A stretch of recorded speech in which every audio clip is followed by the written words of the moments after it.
Good morning, gamers. Wow, it's so early. Welcome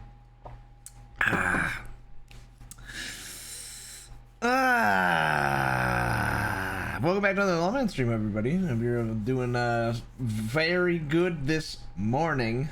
Oh my god. Yes, I have toss a coin as to your Witcher as one of my alarms. I played 3 different ones. I wasn't sure I was gonna wake up today, but that was my last one. Oh god. You know why we're doing this? I said to my friends, all right, hey, if anyone wants to watch the Star Citizen fucking if anyone wants to watch the Star Citizen convention thing tomorrow, I'll probably be doing it like sometime mid-afternoon, like 3 p.m. start. And then I just left that. I was like, all right, whatever, we're good. And then my friends, being my friends, are like, wait, you're not gonna watch it live? And I was like, no, just like I'll just rebroadcast it later and we'll watch it. It'll be new for us. Like we're not missing anything by by not getting there watching it live. Like it's gonna be the same content. And they're like, no dude, you gotta watch it live, and if you're starting at 3 p.m. there'll be an hour left to go in the show. I was like, wait, what do you mean an hour left in the show? Because I was so sure this thing was gonna be like 4 hours long, and I was just like, you know, watch some panels and then we're done, and then I'd play some games after. This is an 8-hour convention. This is an 8-hour convention. It is until 4 p.m. PST, and it starts at 8 a.m. like in 8 minutes from now. This whole ass work day. It's a whole ass work day, dude. It's a whole ass work day of fucking space game. So they somehow convinced me. They were posting Lord of the, you know, my weakness. Hi Joe. My weakness was they started posting Lord of the Rings gifs. They're like, all right, gamers, which of you are down? Because I was like, no, I'm not doing that. I'm not waking up at 8 a.m. to watch this 8-hour convention. And I'm like, I'll just watch it later. You guys do whatever you want. And then they started posting Lord of the Rings gifts, and they're like, you have my sword. Who's down to join me at 8 a.m. to watch this thing? Think of the memories we'll make. And then bedpost, you have my sword. Fucking sput posts and my bow. And then they'd look at me and they at me and they're like, dude, go and fucking post the Gimli gif, all right? Post the fucking Gimli gif. I was like, no, dude, I'm not doing this. And they convinced me that they're like, dude, we have to do this. Imagine we wake up, we get comfy, we get blankies, and we get some breakfast food. We all order breakfast items and we eat breakfast together, and we watch this show all day. And I was like, oh, fuck it, man. You have my axe. Lawman endorses buckling to peer pressure if the rest of your friends do it. True. Yeah, no, that's me, man. Anyways, that's why we're here. My friends suck. So we're gonna be watching this basically all day. I mean, get comfy, like, you know, get some bathroom breaks in. I guess this is just what we're doing, man. This is just it. You should have been Boromir, so if it's bad, you can leave 3 hours in. Yo, my man! Good call. Should have been fucking Boromir. Does he die 3 hours in? That makes sense in the timeline, although the first unextended version of Lord of the Rings is basically 3 hours long in total, right? You know? That's almost when he dies, though. All right, well, without further ado, I guess my idiot friends want to hang out with me, so let's unmute and we're gonna watch the SpaceCon online together. That'll be fun. It'll be a good time. Imagine knowing the exact time and just dropping out with a horn sound at that point. A genius bit to be done another time. That would be so goddamn excessive and such a forgettable instance that when it happened, no one would know what the hell you're talking about until like one guy in chat pointed it out. Alright, here we go. Good morning, gamers. Good morning. Good morning. Good morning, Hey. Morning, gamer! Woo! Woohoo, dude! Hey, snooze, baby! All right, dude. Loving the energy spot. Now shut up. Where do we watch this shit at? This Twitch Star Citizen is the official broadcast. There is 4 minutes to go, although they're showing like, you know, I don't want to call them cringy, but now the word's out there. They're showing org recruitment videos for like player orgs that players made. Okay, I kind of love that. And I watched one and it was like, it's sure, but they're not great. That like when it's 20 FPS and it's like someone with a headset microphone recording the audio and it's like, I don't know, man. Hey, Lawman, where's the Goldman recruitment video? Huh? Yeah, wait a second. You could have had fucking Gilbert Godfrey up there, Lawman. Dude, somebody, okay, I'm just saying we should remake that into like an edited piece with like Gilbert Godfrey instead just doing a voiceover instead of like just him like looking into the camera. So what a time oh, to be they're playing another. Dumpers Depot's having a galaxy-wide fire sale. Forget about that Olympus Principal health insurance. Have you seen the When you Evil can 9 get this recruitment videos? Basilisk Those are a Rampart trip. Shield, Jenny, for I have only not. That's where like the $25.99. trend of like You'll hiring feel people so on safe, Fiverr to you do could your go for a ads was really family popular. I remember there was one vacation where they in had the like Pyro system. like And who Indian needs school jump children points when like you can get screaming their these org Wave name Tech for XL1 recruitment. It was really quantum funny. drives for What the only fuck? Did you play Eve? $49.99. Only No, at not at Dumpers all. Depot. Never. These deals are so good. This is My, cute, Time tails but will this is stop not the thing you blockading lead to hype up with, I stations think. and start But it is some cute. honest No, trading. I suppose it's So better get than on nothing. over I think to it's a your good, like, nearest community Dumpers showcase. Depot before Sure, I it's mean, too well, it's like late. the timer countdown that nothing Yeah. else is happening, I guess. Sure.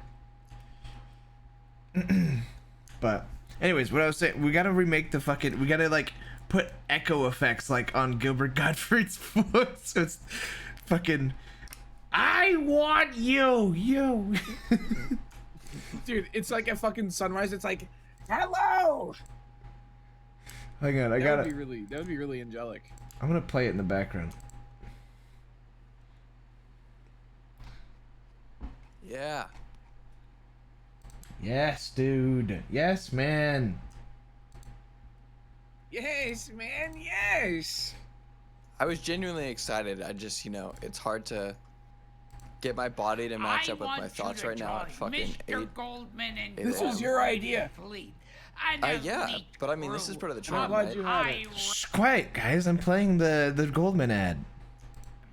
I want you to join Mr. Goldman Incorporated Fleet, an elite crew of high-risk businessmen who take what they want when they want, all in the Damn it, name of Mr. There's a fucking Goldman. one playing on the official So channel now. take It's playing over. initiative in your life. You gotta work for a living. Why not? Shut up in the work background. for Mr. Goldman. Shut up! You ruined my ad. They ruined my ad with their fucking with their thing going on. With their ad. Bastards. My ad was ruined by their ad.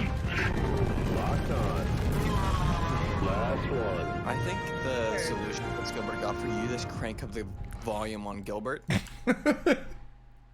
Dude, Gilbert does not need more volume. I promise you, his voice will cut through. Just up the. Why not work for Goldman? Just ear shattering. I want to get some water. We have 30 seconds.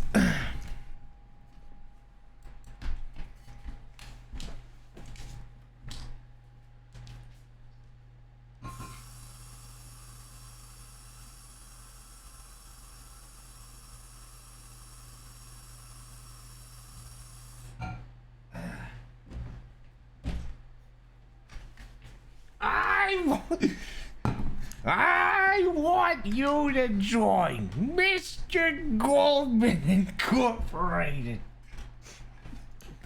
That's like my favorite video I've ever received. Oh, here we go. Chris! 51. So it's really, really good to be back in front of the camera. Is this live? Talking to all of you No, out there. not live. I wish it was in person. As you know, we have been doing CitizenCons for a long time, and last year was the last year we didn't do it because of the pandemic. And we didn't want to go another year without having a CitizenCon, but we felt like this year it was a bit too close to get Late back morning, and all? do it in person. Yeah, late morning. No, this is Travel, early morning. We're doing it virtually and digital this year, and I'm hoping next year we'll get to do it in person. Wait, what happened that they couldn't So do it in it's been person? very challenging for all of The us. There's about 720 COVID? of us all been working from What is home. that? The pandemic, maybe? You know, a silver lining to that cloud, You which believe is in that? a lot more of you have God. had more time to play Star Citizen and give us You feedback. Excellent 8 a.m. I bed. ain't scared of no little Compared to germ, where bro. we I were can't see in it. the last time we I had can't. I bet I physical can beat it Citizen up. in I can't even see it. It's so the small. daily players that we have I can crush you with my hand.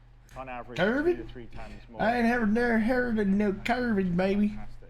2020 was a big year of expansion for us. 21 is also being incredibly great, and we're hoping with some of the features that we're working on, like server meshing, we're working on a bunch of optimizations, quality of life, and maturing, you know, some of the gameplay loops that you're starting to see happen. I mean, we've got some stuff coming up like Death of a Spaceman, where the first part of it, the medical gameplay, is going to be there, and also the beginning of physical inventory with the personal inventory. It's not fully finished yet. Those are 2 major game changers that are coming very shortly.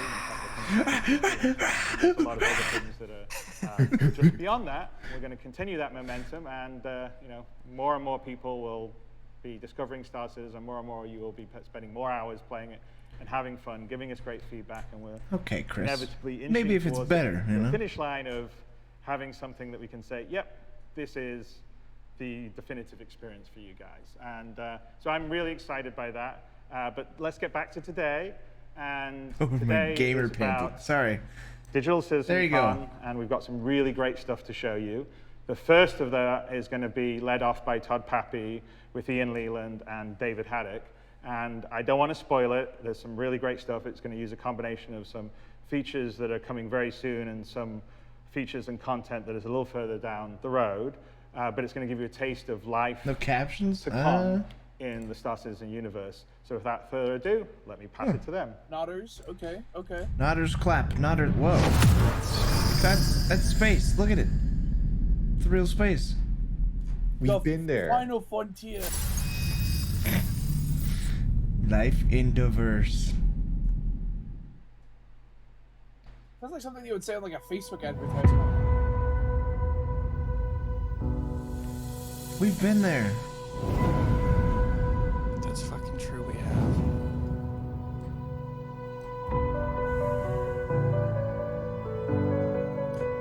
We ask what is beyond the next planet. What is beyond our current system? That's the real trailer audio. Chat. Yeah, really happy I could join forces with Star Citizen to make this happen, guys. I'm the voiceover.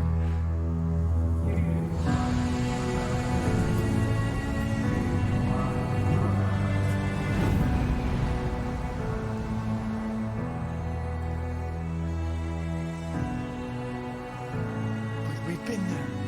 We've been there. You know there's no ground there, right? Like the city's up in the clouds. True. It's not on the ground. What was it like the graphic t-shirt I had on? Do you remember what That's it us. said? That's us. Look, that's our ship. That's us in the carriage. Yo! Yo, so happy we recorded this for them.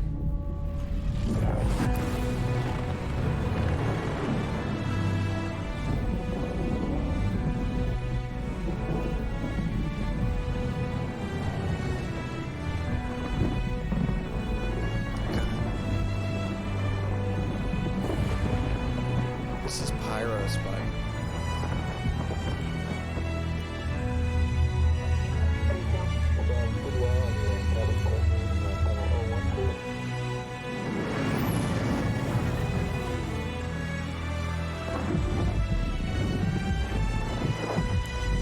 Stop blinking.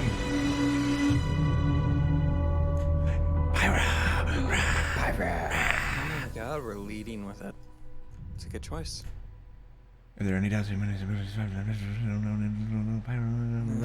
way Hi, to that. Abby, Star Citizen Live Game Director. It was actually Hi, a I'm warning. Ian. I'm the art director for Star Citizen.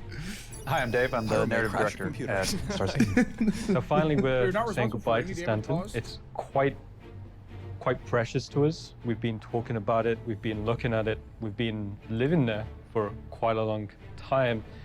Now it's time to, move the conversation on, start to look at something new. Now it's changed slightly, the jump point side, is from what we saw a little while ago. One of the things that was quite important for Chris is he wanted that feeling of something that was quite wondrous, something that was quite amazing. It's not dark, it's not mysterious, it's not hostile, but it's more, like I said, wondrous. So when we started looking at Pyro, and we had to start looking at how the jump points work when we're traveling from Stanton to Pyro. Where does or color come Pyro from to in Stanton, space? and thinking about border security, A lot of reds the and blues infrastructure right now, that's you know? needed there. What's the They said lore? that Just it's because just artistic. on one side it's very lawless They versus know the other it's not side realistic. is dealing Yeah. with the UEE. So we needed to go through and Yes. really think about how this was working, and then also with the jump points, how smugglers would work with the secondary and tertiary routes that would lead into the main jump point and then funnel out. Yeah, we kind of call it, internally, we kind of call it the Swiss cheese approach of the, there's sort of the main entrance that you would go through on Stanton, which would be the sort of guarded, have the infrastructure that you had mentioned, the security and stuff like that, but the possibility that there would be alternate ways to kind of get in to bypass that, so which would be beneficial knowledge for smugglers. I'm adding some attenuation so you don't have so much ambient mic noise from me. If there's a lot of infrastructure around it, it sort of created this impression that that infrastructure was responsible Hopefully for the jump audio's point. not In reality, much it's different, but naturally it should be a occurring quieter background. thing. An interesting balance of make it seem like this is a checkpoint, but at the same time it's something that the ships are creating, not the structures.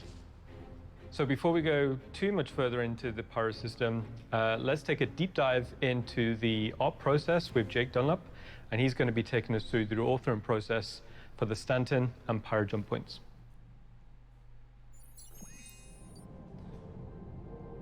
Bringing jump points to the verse has been an interesting journey as we've been designing a new element in our game. We've put a lot of time into creating two solid examples of different types of jump points That's us you'll again. eventually see all around the verse. One in Stanton and one in Pyro.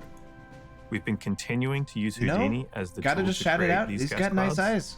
The Got setup nice we have blue for them eyes. is a parent gas cloud and a child gas cloud.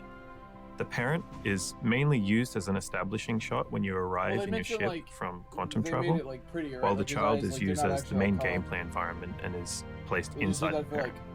The child also Their has a artistic reasonable interpretation of his scale, eyes. which keeps your average ship speed in mind. These things aren't nearly the size of real nebula, if you're curious.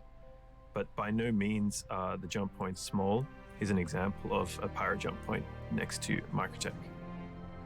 Wait, I'm sorry. So to explain the the jump process points a bit more, can be in different places? we create the parent at a Whoa. large scale, then cut out a small box in the center of it. Inside the small box, we'll gather the volume data from the parent, upres that, and then add details. The details will be different depending on what type of gas cloud you want and if you want to easily fly through it or not. We usually spend time investigating different designs for the gas clouds, but with the Stanton jump point, the work had already been started and used in the 2019 CitizenCon demo. We just had to go through, clean up the Houdini file and get it game ready with a couple of extra tweaks along the way. Some of the tweaks we made to the parent were making it feel like more of a structurally sound rotating disk. This was to make it feel like a safe and well-used jump point. The child gas cloud here was changed more dramatically. It used to have a bunch of dark clouds around it. We felt that it was feeling a little bit too closed in, so we spent time morphing the magnetic lines in the center to create a really interesting horizontal, flowing, relaxing composition to visually show you that Stanton itself is generally a safe place at first glance. The parent gas cloud for Pyro was created with the same process as the Stanton parent. but we changed the shape of the cloud into something more menacing and violent. We wanted the reveal of Pyro to be a clear warning of what you should be expecting throughout the entire system. So we made it very closed in, dense, and very active. We did make it a small challenge to traverse the child, something that won't take too long, but should be something to consider. I don't like the expression "traverse the child." Something that helped really quickly create a fun traversal route was creating a white box play area in engine out of solid geometry and flying around it right away. Oh. Low res version. This is what everyone without 3090 sees. The route we exported the geometry to use in Houdini, where we Cavalrino, converted thanks to for a the volume 1713 and sub. combined Appreciate it that a with lot. upresed area Thanks, of the guys. parent to export that out as the child cloud.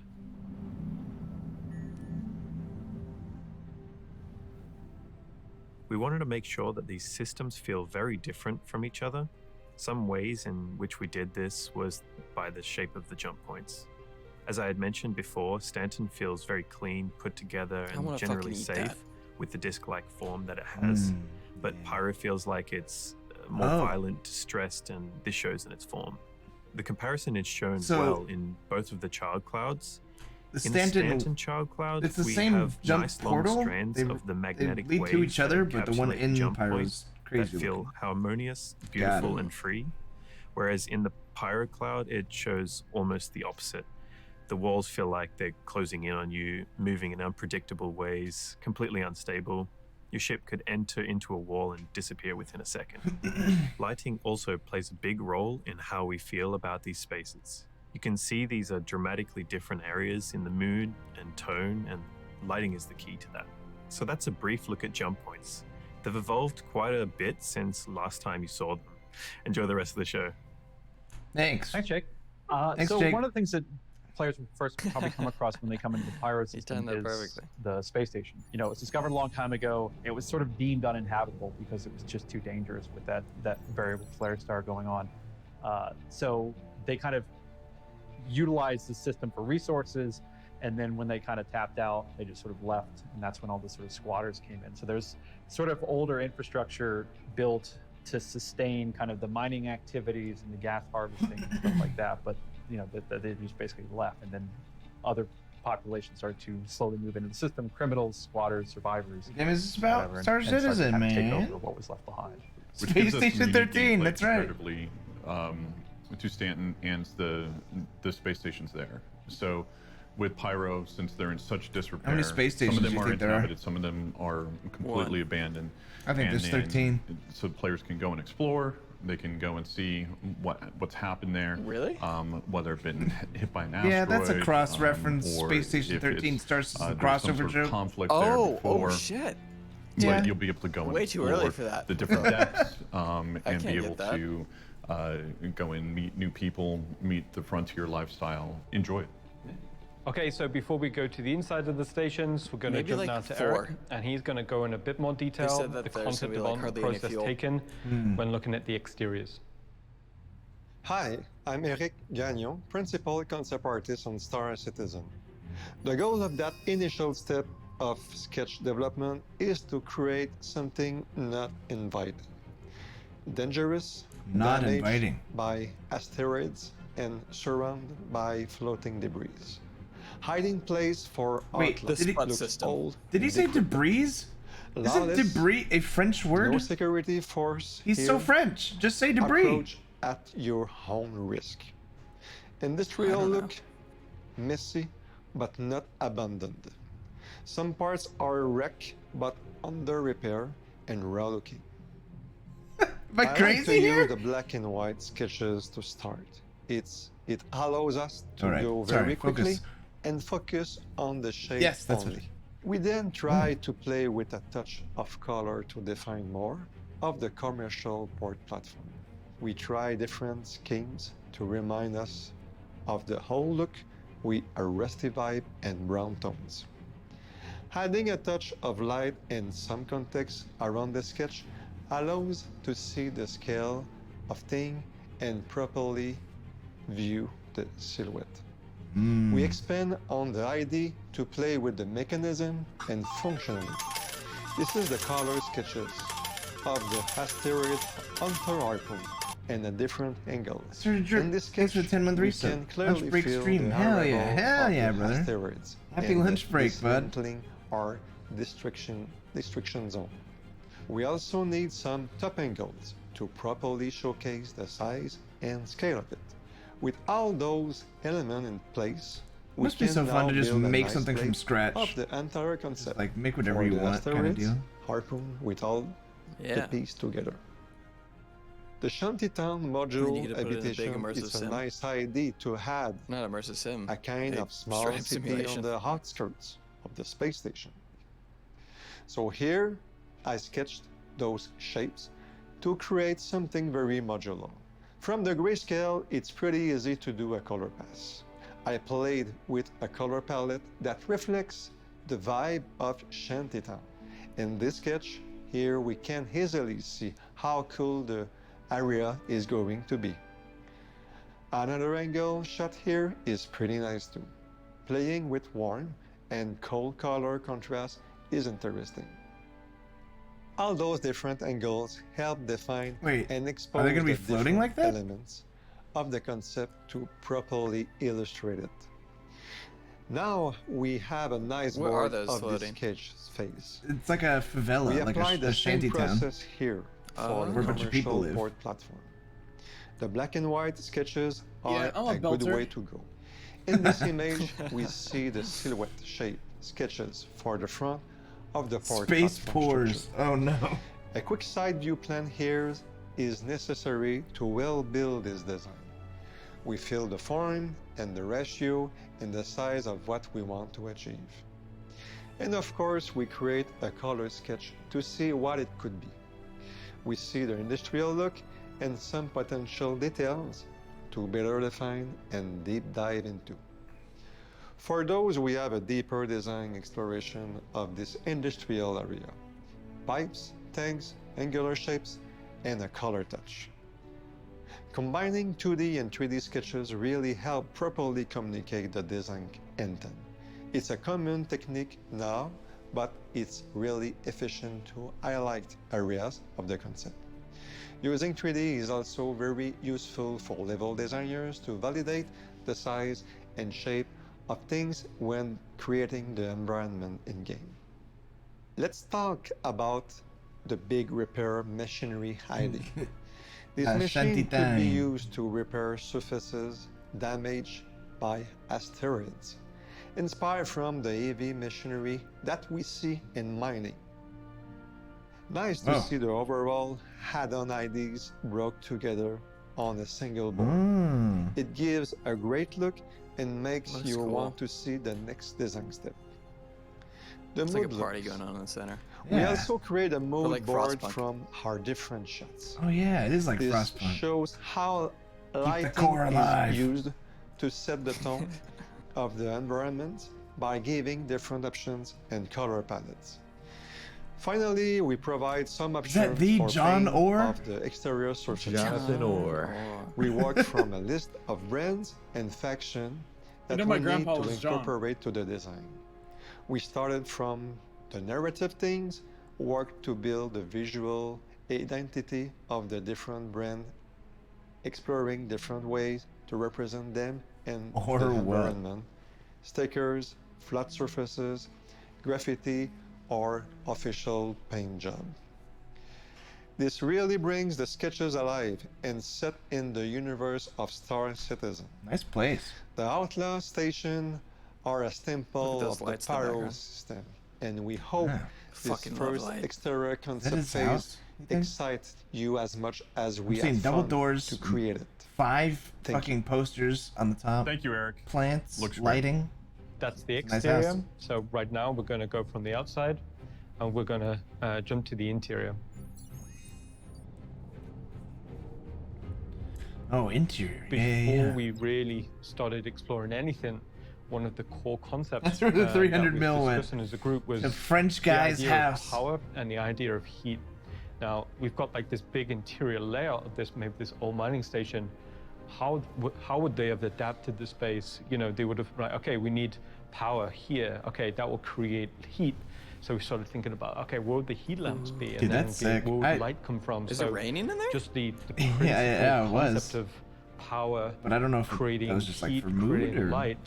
That was pretty much the core. just like water of the dripping. Star Actually, it's visual not even development rain. process. Yeah, it's just So like when we started leaking. talking That's about it from a fucking cool. design side, we needed to make sure that we were covering certain shops, just basic needs for the player. Everything's bare bones. It could be that it used to be a clothing store, now it's a food shop, and so they've converted it. The gangs moved in. You know, it's not what it used to be, and but you see that old skeleton there. One of the things that definitely we've been talking about with Pyro that we didn't really get to see in Stanton is the idea of the sort of the gang presence. So, you know, that idea that they're the sort of local law in the area. So, you know, you might see gang members coming and shaking down some of these shopkeepers for protection money or rent, you know, type thing. Or even shaking down the player. Yeah, which would be fair. Is it Star Citizen? Yeah, this is Star Citizen. So when we started to explore some of the side areas, there were other things, other factors that we had to cover. It's the habitation, stream that they got going on. You know, players need a place to sleep, to log out, as well as players need convention a way to stream. get themselves healed. And then we started taking the same treatment or similar treatment that we were doing with the main market area, and started to take it into the hubs and how they were possibly repurposed, or the clinics and how those were possibly repurposed. So, and just make sure that everything felt cohesive in its raw, natural form. In the way that we have the station structured, we haven't let players go into like living quarters of where the people that lived at the station would be, or even into the lower decks where the power, where Keep the it gravity clean. generators are. And this is where we're going to start introducing these areas, and it opens up new opportunities for the players to go explore and do new things. But it's also areas that the gang might want to protect. Yeah, it offers a lot of possibilities for mission content, you know, whether it's actually maybe working for the gang itself or other kind of little small things you could do inside there to really kind of, drive you deep into the bowels of this thing. Okay, so that's a little look at the insides of the stations, but now we'll jump to Christian, and Christian's going to take us on a little bit of a deeper dive into the concept development process of the inside of the stations. What about walking around? It's all concept. It's Hi, all my name is concept. Procedural. I'm a senior concept artist on the environment team, and we're going to look at the concept development for the space station a little bit. So I think those are those Nuka-Cola things you can make. The heat map. So there is a lot of what I said. The electricity is gone, the heating is gone, and the There'll be in-game parts for sure, Trey. So for sure. There's pretty much all of those connected areas. They are lifeless in a way, right? So you wouldn't settle down somewhere in between those empty corridors. We were trying to sort our thoughts and get them on paper, right? So we were exploring different ideas that we on the concept team had in mind. So we were thinking about pathways that the player and the NPC could take. There will be in-game. So what would happen? We were thinking about what would happen if all of a sudden one pathway is blocked off, or another one will open up, right? So we were thinking about verticality and how the players or the NPCs can traverse all of those interesting areas. Guys, pretty raw right now. Pretty ominous, right? The gang's here. So think about there are some people just screwing off my money. on the wall, or taking copper screwing off ceiling panels, and you would see all of the maintenance areas behind it. So we see a lot of scraps, a lot of working areas. There's cables hanging. So those were the very first sketches where we could see what those eventually could evolve into. And we also started then slowly with some loose 3D sketches. So getting everything into 3D. And pretty much evolved over time. Schmooley, thanks for the Found $5. some shekels. You can have them. Thanks. I'll take them. Current rest stops. Dude, I want to live on like a mining platform. Glad you found those. Getting then into 3D. Some rocks fall on my head. That's life. Yeah, it honestly like they need to make these areas super immersive. If they feel like we could just like in the way, or you know, convey this feeling. I don't know how to explain it. You need to be able to feel like you can fucking hang out here and like have it not suck. And pretty much explore this Because some people should be, and some people should choose to live in these places. The big advantage of this is that we can make the environment how we like. So one thing that we did is kill all the lights, because we don't need lighting. We want to create our own lighting,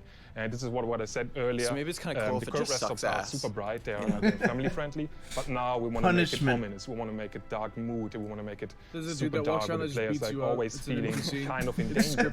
It has to beat you up. You can't win. Big Chad. This would you allow have no weapons and no way to fight back. It throws your fucking backpack out of the station. 3D explorations, which then floats in the one away. of the final. You're trying to drive your ship out of the hangar. Go find it later. Throws a board underneath. When we were at the point where we were kind of it bumps you out of the hangar. or where we thought like, okay, this is an environment that we want to see, then we took care about the last 20%. So the last 20%, in this case, means having a final render and painting over. So we were just painting over in Photoshop and doing some more refinements for the mood and the lighting. We were painting in some of the decaling and some of the graffitis, because it is ultimately easier to do all these things in 2D than in 3D and care about the materials. So we were able to just refine the final concept in although what he's doing right now seems very pointless. This wasn't a straight process from A to B. It was an iterating process. So in between, if you're looking at some of the other concepts, for example, the barriers, we were at one point thinking about what would happen if we introduce barriers that the gang members then would set up on one point. So what does that mean for you as a player? What is the player doing, or what is the player doing at this point? So will he encounter these gang members? Will he try to find a way around? Is he going to use some of the ladders or the underground vents, for example? So we were changing the concepts here and there, the player doing? More or less. Oh god, dude! And this leads to, in the Pyro end, having a nice variety of concepts or different types of concepts that we then could cherry pick the best parts of it, or in other teams, the environment team, the design team could cherry pick the best ideas from those concepts. And this was pretty much a rundown of the concept development for the Pyro space station's interior. Thanks, Christiana. That looked appropriately scummy. So we've been talking a lot about the inside of the stations. We've been looking at a lot of the concept art.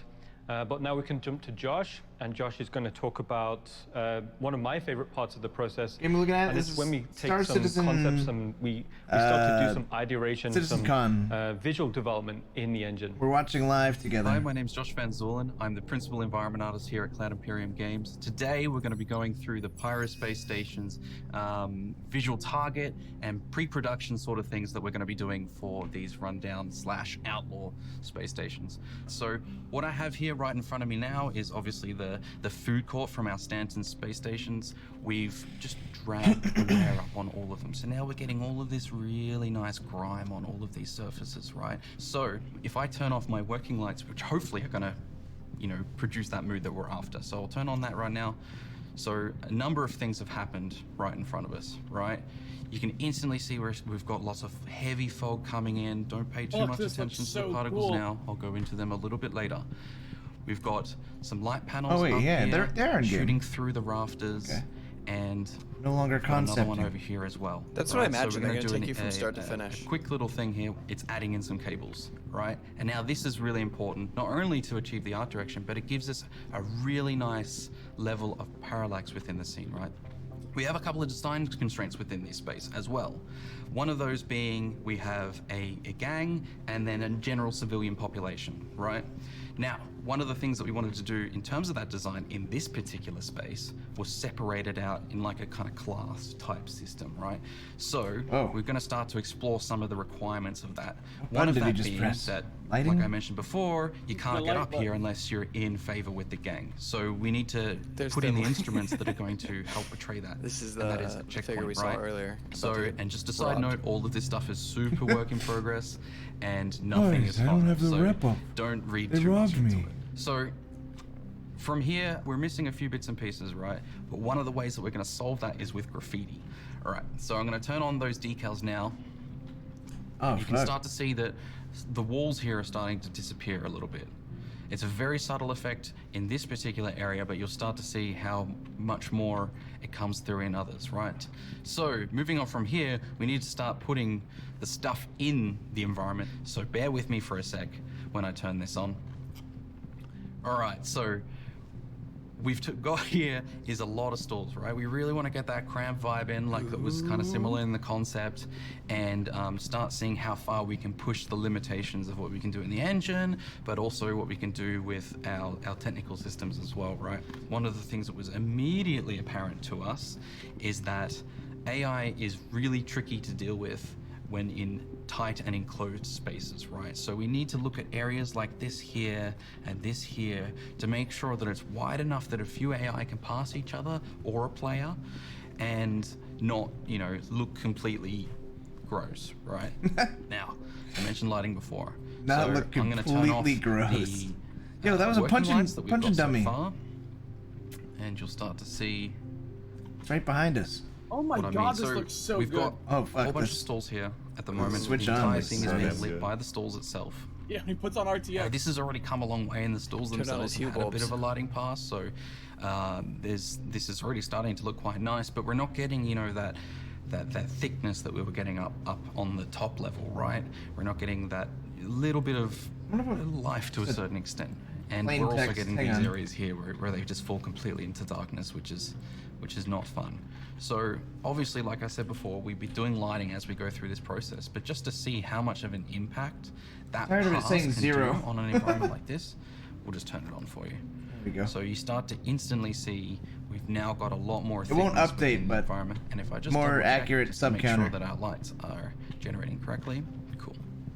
So we're getting a lot more voluminous lighting now. We're getting all of these heaters coming in now, the heat shimmering off them, these little portable ones lighting up the place. We've got some ones that are hanging from the roof, ones that are over in the corners. Look, 420 on the left. Oh, even Blaze. in the So we're starting to fucking get a lot future. more movement. Dude, can you imagine? It's starting to feel really nice now. I don't think anybody can pin down exactly what 420 is rain, for, right? So like in modern day. we're talking How about is the it going to rain know now. 900 years from now, dude? Right. So It just this becomes is legend generally at a that really point. cold station, and when people are in this area that's in the center, because there's so much stuff happening here, it's starting to get warmer, right? You've got the heaters here, you've got the gang that is kind of maintaining a lot of this stuff and producing a lot of the heat themselves. Everyone, this is prime real estate for where everyone wants to be, right? So what happens when you have this many people cooking food in this one small area, breathing botany, hot man. air, Fucking botany's at it again. Starts to rise in this environment, and it starts to get that massive cavern, right, that we've got up here. Oh, that's why there's rain. To the roof there. Question mark? As it No. goes up, it starts to cool down, right? Oh, it and is. We start to get precipitation inside. Yeah, okay, Where okay. it starts to rain, and even in many instances, we start to get a little bit of ice coming through as well. So that means once it's all fallen down here, it's actually quite wet and damp.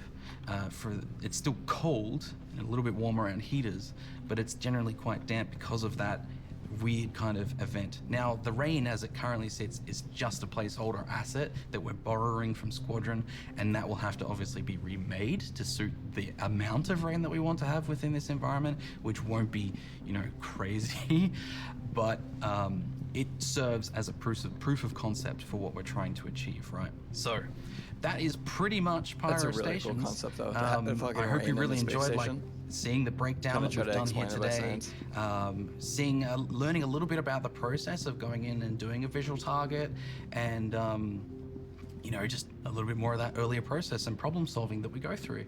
So yeah, I hope you really enjoyed the rest of CitizenCon here today, and I'll catch you later. Cool, thanks Josh.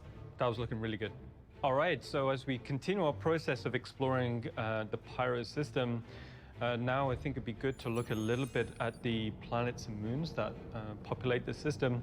Now, one of the things we thought would be interesting to talk about is how do we design a system from the ground up?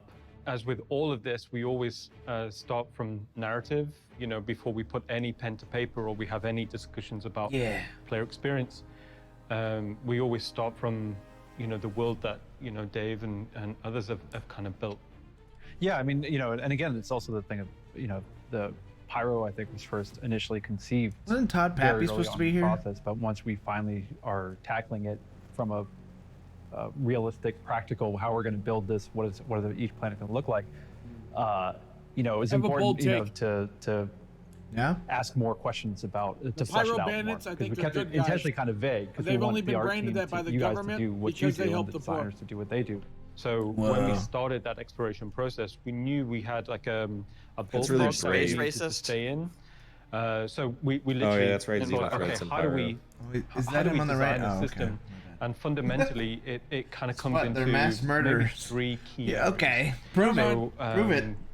Because we're a space game, the establishing shot. Space Game. They said it. They said the name of the game. Space Game. Because it describes everything from, you know, continent breakup, fundamental palette.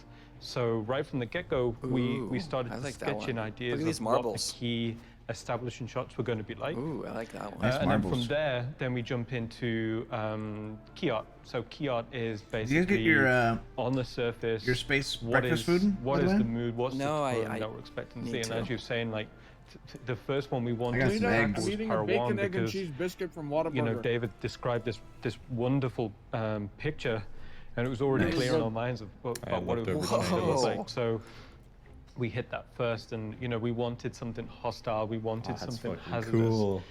Also, as part of this process is we knew our current Fuck yeah, if they can pull that tech off. limitations, but we also knew The lightning what we wanted to do in one? terms of our future tech. Just you the know, rock shapes in general. I'll be future planet tech, weather, you know, so we kind of went crazy with ideas as we was exploring. So we went through the Hey, Lisa. various planets, did some key art, and again put them up on the board, and just to validate, we are keeping Lawman, within since you have that, chat off, I'll that go ahead and tell you. palette, but we're Someone did getting a that fake diversity. giveaway We're thing getting in that the diversity chat of- for of Star colour, Citizen, hue, and so many people are typing exclamation point values of claim. just The silhouette, Star Citizen channel composition. had to like say, guys, there's Because no even giveaway, and within now even something more like people are doing it. Stanton, there's variety, you know. Wait, that was very that's great. important for Hang me on. and the team, where you want to feel like you're on a space opera. You can travel around, but now we're going to a completely other system. So we continued that ideation process there. So we had the establishing Oh shots, god, we had some it key spread art, here like a and disease then, the second I did it. From there is we create like what we call like breakout packs. This is where when we're talking through with design about, you know, what are the interactables that the player maybe will come across? What are the minables? What are the harvestables? And then from there we start. I think to they're doing build such a out, better job at making little like breakouts alien for life almost and asset planets packs, with that Pyro. will go to the team. Stanton was like, now from there, everything's like, a fucking we did desert. a first pass exploration. It's all like corporate ones, so they're all been like and what we mined did down is to, we like, put the it base all layer. together There's on a nothing single left. board. It's like an actual solar system. To It's just have kinda, almost you like know, a commander's realistic. view of the new This is like system. dangerous. You know, we showed it to yourself, Dave. We showed it to Chris. We showed it to Todd. And right, you know, on one sheet, you've got the establishing shots, you've got the key art, you've got the breakout.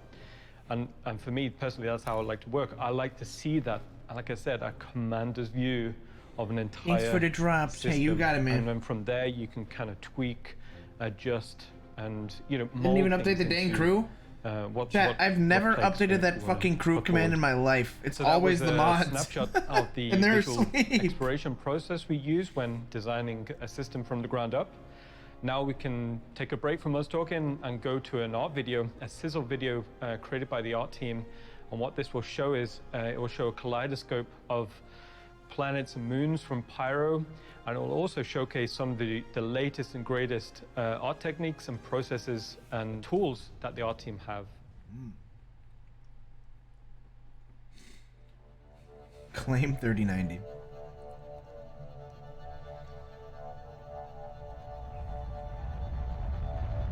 We're back. We're back, baby. Here we go. We're going to the planet.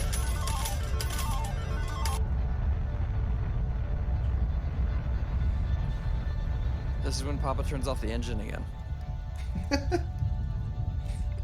And then we die. The new components that come in, he just fucking starts ripping them out. Oh god.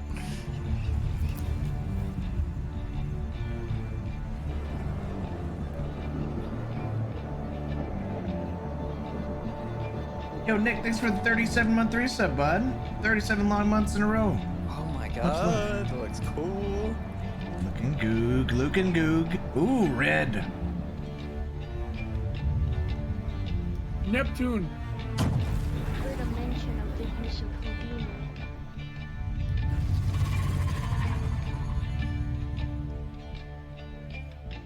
Dude, Finley and Buck ship right there. You're right. The Herald and the Buccaneer.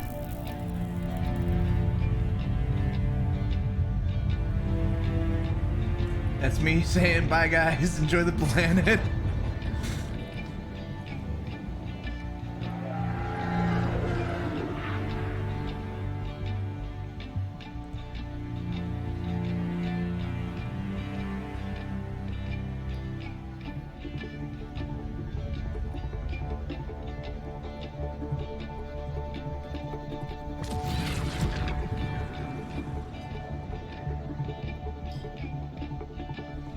Man, so much more character out of all these planets. Yeah. I like it.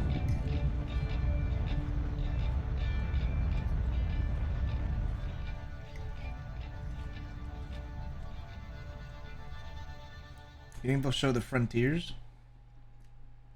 Awesome. I'm fully in love with Pyro. No. Hopefully from seeing that video, hopefully you guys are too. So as a continuation now, we can jump to Sebastian. And Sebastian will talk to you a little bit more about the I imagine cloud authoring process. this will be like a second expansion. Latest cloud tech. Then we can jump to with the lighting Maximilian. and stuff like that. Maximilian will talk a little bit about I doubt they'll have all the geology planets from the creation, start. how we create that type of biome. And then lastly, we can go to Özlem, and Özlem will go into a lot more detail about how we take some of the concept art that we've been showing of the botanicals and how we interpret that to in-game artwork. No, we're not recruiting for the Star Citizen Corporation right now. My name is Sebastian, and I'm a principal. We will later, though. On the planet Stay tuned. When the game has functions for it, about the data that's when we'll do it. Visuals of the volumetric clouds. Nothing to do about it right now. Crusader was our first astronomical object that made use of the volumetric cloud tech that's being built by Carsten Wenzel and others. While working on Crusader, we learned a lot on what kind of data gives British us people on results, this team. and what is better to be avoided. Shut the With fuck the up. tech being new, we also needed all new workflows for it. We are currently building more tools for producing the data, I'm eating so a we fruit expect snack. to get better, more complex results in less time in the future. We are evaluating everything from a very manual process that involves painting every pixel to a fully procedural one with little to no artist input, and we will probably end up somewhere between the two. This essentially means that what you are about to see is very likely subject to change. Due to the way the shader works, we can either throw random data at it and hope for happy accidents, or we can be very specific with the data and what kind of cloud formations come out of it in certain areas of the planet.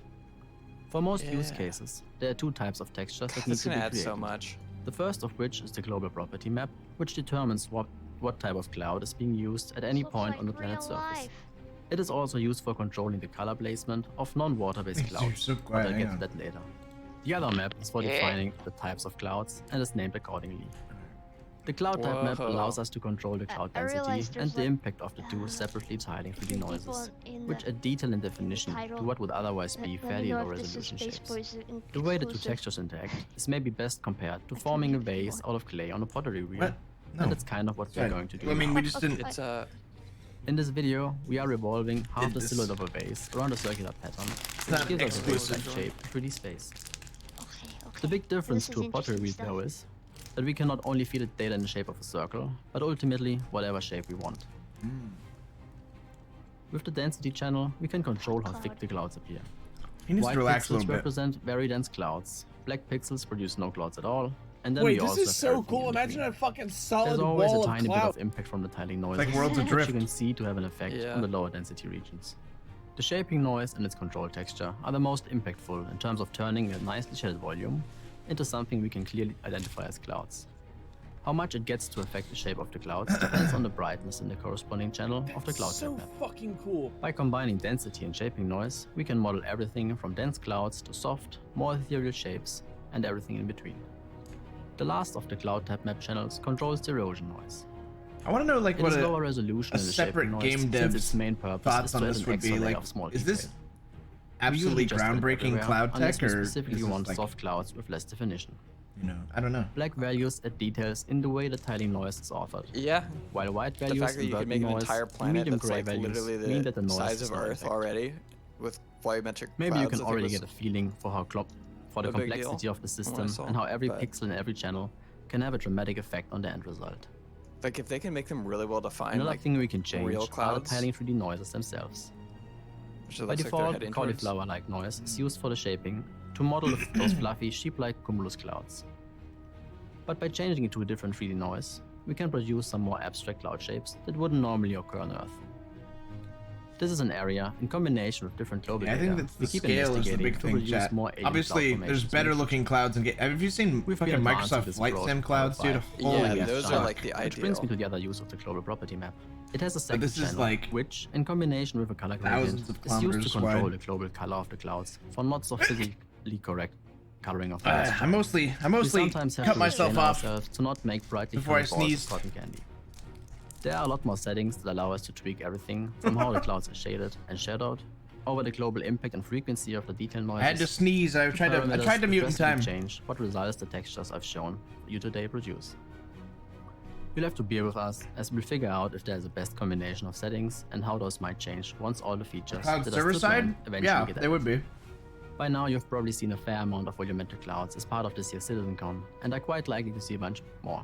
Oh look, that's Because us. of that, and since I'm still an artist at heart, I leave you with this bad drawing of a cat instead of more I epic can see you cloudscapes. from here. Thank you for your time.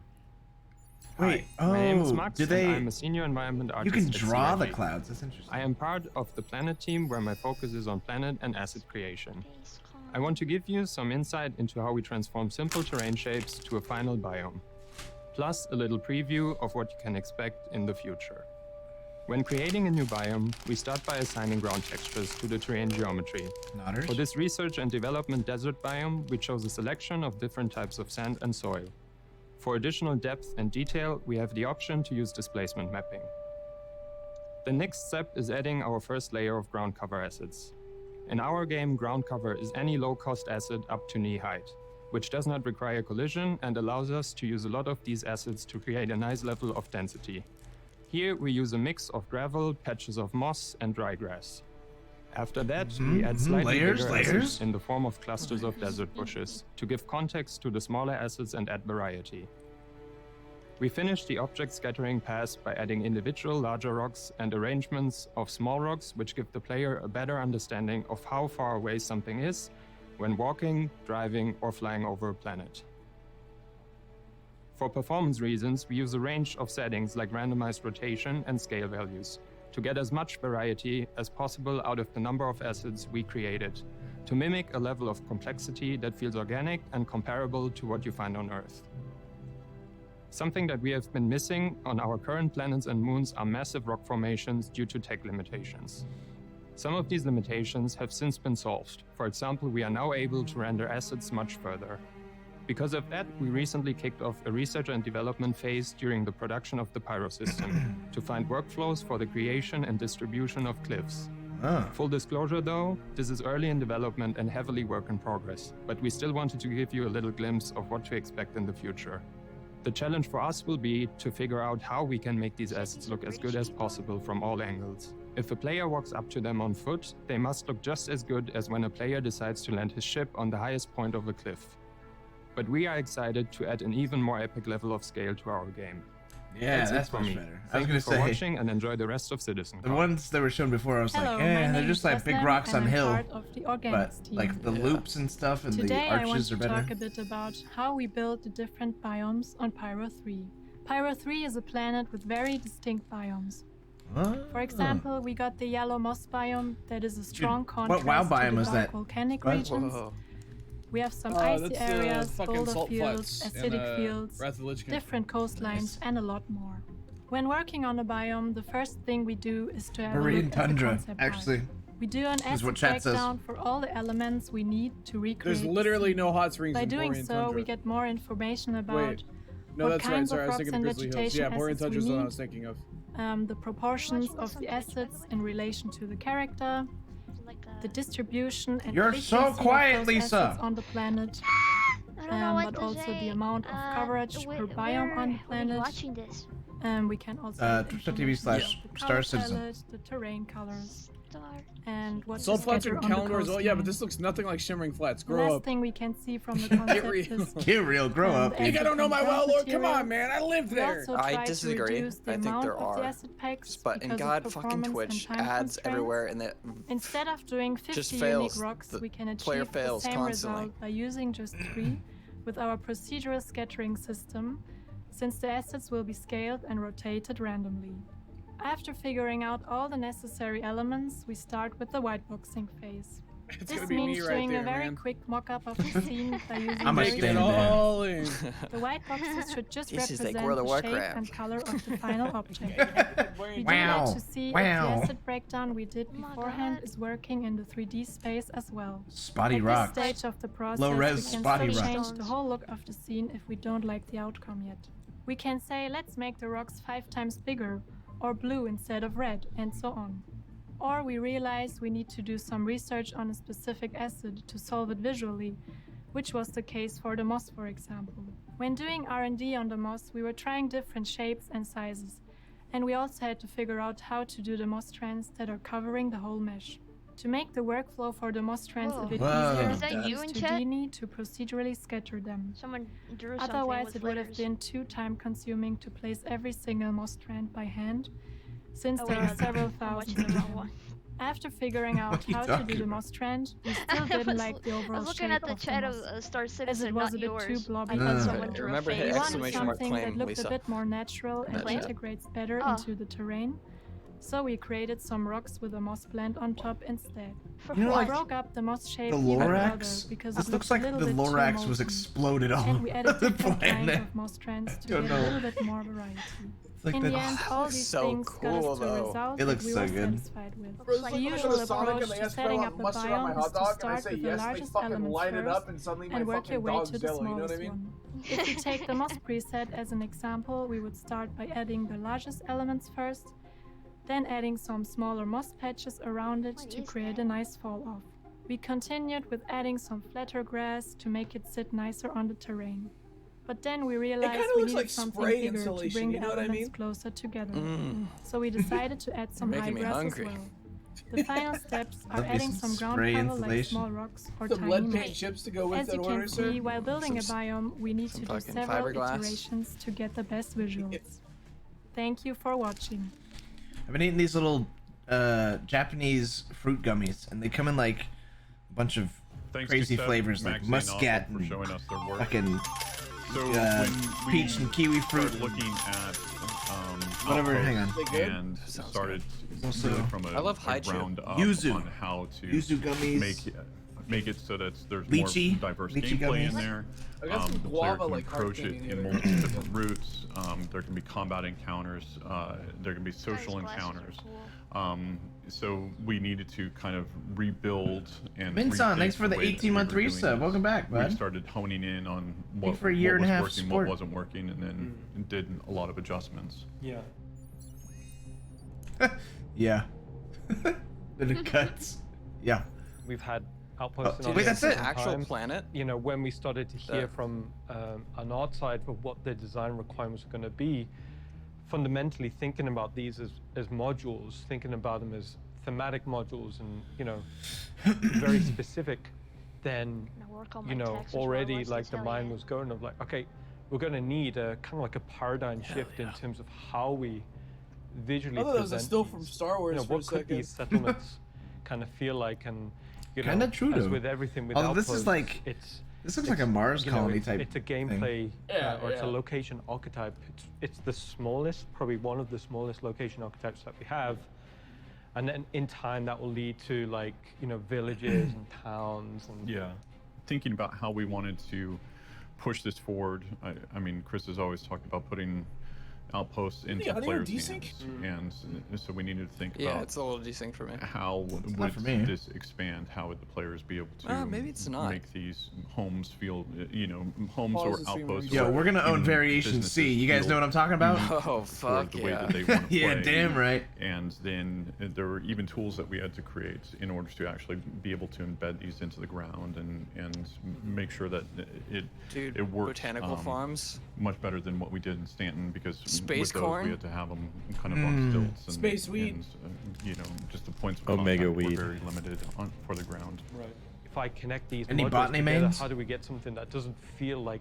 Well, no. I know that design, we came up, in particular, Andreas and Dan came up with a long list of things, you know, okay, well, here's what we'll need in HABs, here's what we'll need, you know, for utilitarian, here's what we'll need for defenses, here's what we'll need for power and some oxygen, life support, so on and so forth. So there was Mods a are very asleep, long let's list, sway. and then it's how can we take those and Why is the make them mod feel telling unified people that and quick mods are visually asleep? unified together. Yeah.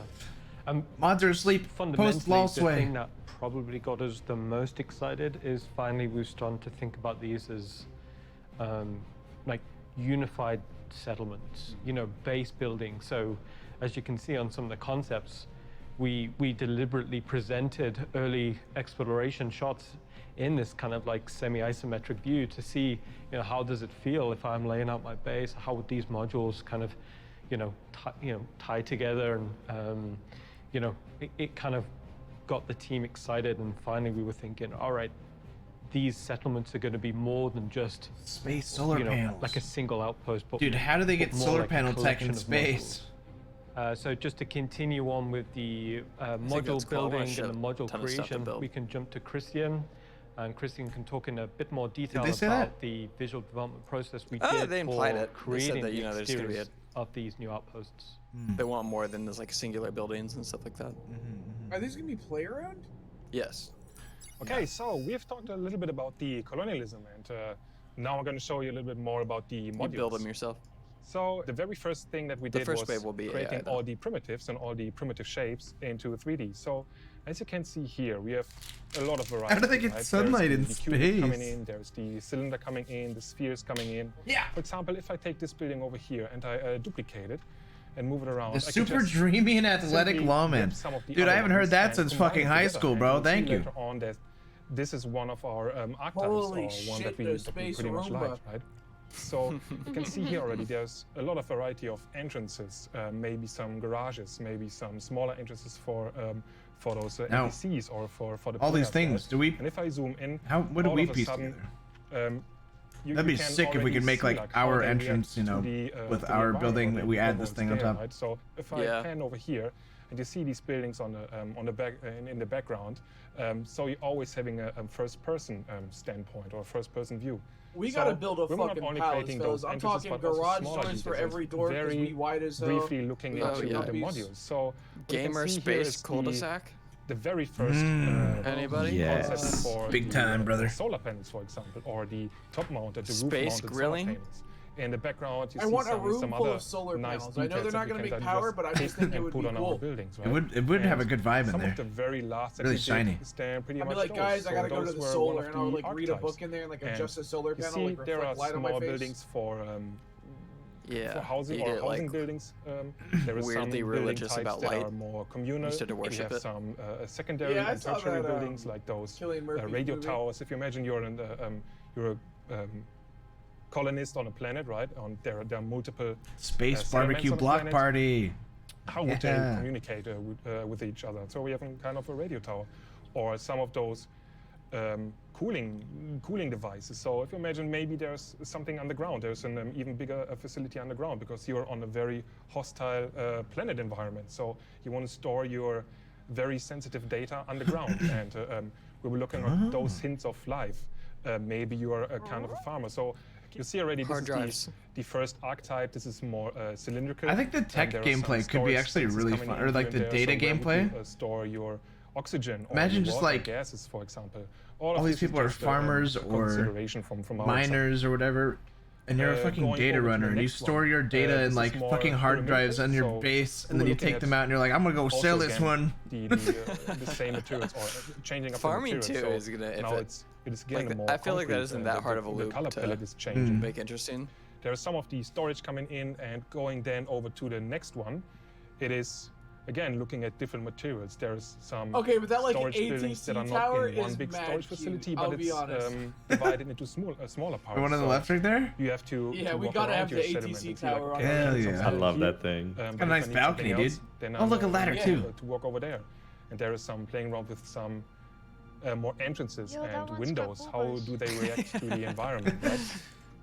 So Hubba this was just one of the very many files that we created. So those are mostly buildings, but with different files for assets and props. Wait, is this a refinery? How they would fit inside Finally, this, something this, that this highlight. main architectural style that we want to see more involved, right? So just a very early version of the refinery, for example. I knew it. I'm But such a all of fucking this gamer. in the end was given Oh us look, the Sam, opportunity those to are just fucking surface cherry air pick the best missiles, ideas dude. that we felt Defend the Oh, no, base. that's what I'm for talking the about. specific, Yeah, we all got our own thing. specific Hell yeah, brothers. Yeah.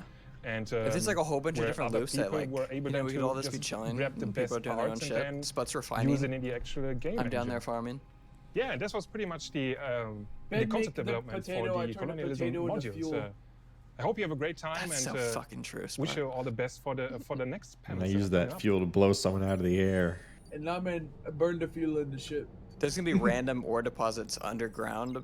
That's like their Awesome, plan. thanks, So you Cristiano. have to scan them So for that pretty their much density. covers the work we've been doing So on you can the get like exteriors. really good spots. So now let's jump to the Mm. interiors. So, Well, they'll talk we about it pretty later, much the had to follow quantum that same idea, ideation where process that we if you did find a for the node big exterior, enough, but now you for the sell interior. the location of it, which is the slightly data more running simple. gameplay, We knew and there then was a people go few there and mine the key fuck at it areas for a that we really long needed to time. design. But that means This that is the social space. You call me and my You know, this Orion, is man. basically these kind of communal hubs. We knew we wanted like that open kitchen, seating area. Oh, you know windows, we're gonna have a cute an area kitchen, where bro. Oh people my could God. kind of It's gonna be hang so out, nice. You know, relax. That's pretty. And then second to that was habitation. You know, we knew these are I'm going gonna be cooking there with nothing but an apron on. Bathrooms, have units. Double cheeked up on a Again, Tuesday morning. nothing in here would be, you know, pre-manufactured. So we Oh, wanted sweaty actual guy. beds, not racks of beds. So everything about this process was to, you know, create This and is get gonna design run like which shit, you would but I'm look at so and excited. relate to and think, oh, It might run better. I could mean, see if they can make a myself whole living there. I fucking could city see someone living there for quite planet a long run, you period know. of time. So in habitation, you know, it's soft surfaces, soft shapes, but again, something which felt fairly integrated into the core architecture. What are we talking about? We're In going to make our contrast to own that, city. We knew we needed technical spaces. Twice the These size could of our be core. Gamer used in the planet. future to be, I don't know, Gamer soil planet, processing yes. rooms or anything really. Spreads for miles within in any it. Or user direction. input. So, It's this just was all the quite air a tricky traffic one control because, tower. again, we needed to describe a feeling of age. One big and, tower in the you know, middle that I type of look over. historical depth in this. So we tried a few you know, visual cues like, you know, there's the physical tape deck, you know, the clicky Oh, the buttons. lab. You The know, clicky again, button! to give you that feeling of like, all right, this isn't necessarily like a modern technology level, you know. And then the last major visual archetype was engineering. So these are the type of spaces that could be a power room or an engine room, or some areas if your armor got beat up, you could, you know, repair your armor in there. Basically, it's a language which will enable us to create a variety of like engineering type spaces. And then once we'd established a spread of visual archetypes, we knew that they were all working well together. We could take that as a format and then start to think more about actual themes that we wanted in these outposts. Yeah, kind of looking at who would be the people that would be inhabiting it, what are the circumstances Dude, I've that been would waiting for drive a them good to be like there. engineering gameplay. And so we sort of came up with like, they call it the triangle of kind of the edge points. Why is he making a Didn't square? Fire already finish? The outlaw and Fire? the Lord, and you know where Roadmap? the inhabitants would fall somewhere in that spectrum of God, I don't know. points. And They did a it's bunch also of important stuff. to I don't note, think too, so. I don't think you it's know, that fully this done. stuff would be applicable for the stuff we've done in Stanton. Like if we wanted to add these backwards in Stanton as well, that it wasn't just exclusively Pyro based. Yard. Basically, when we was doing the design process, we pretty much focused on independent, mainly because that was our baseline. It was very easy to kind of design these and visually design these spaces to, is it like an independent farmer or is it an independent miner? And then with that, we wanted to really create an experience would've loved where that shot. you walked into one of these outposts and it feels old. It feels Amanda's a big fan. relatable, but it doesn't feel recognizable, Tomato kind of drum. similar to if you went to Still like fucking a red. historic It's like we get a ruin tomato. or a historic pod that you'd never really been to before. Or yeah, somebody's old farm. Exactly. So we did a lot of exploration process of like, what type of artifacts would you find there? You know, how did people used to decorate the house in this time period? You know, you'd still see Fermented patterns, bone. surfaces, Why shapes, they keep the bones there? in these Snake in the independent, jar.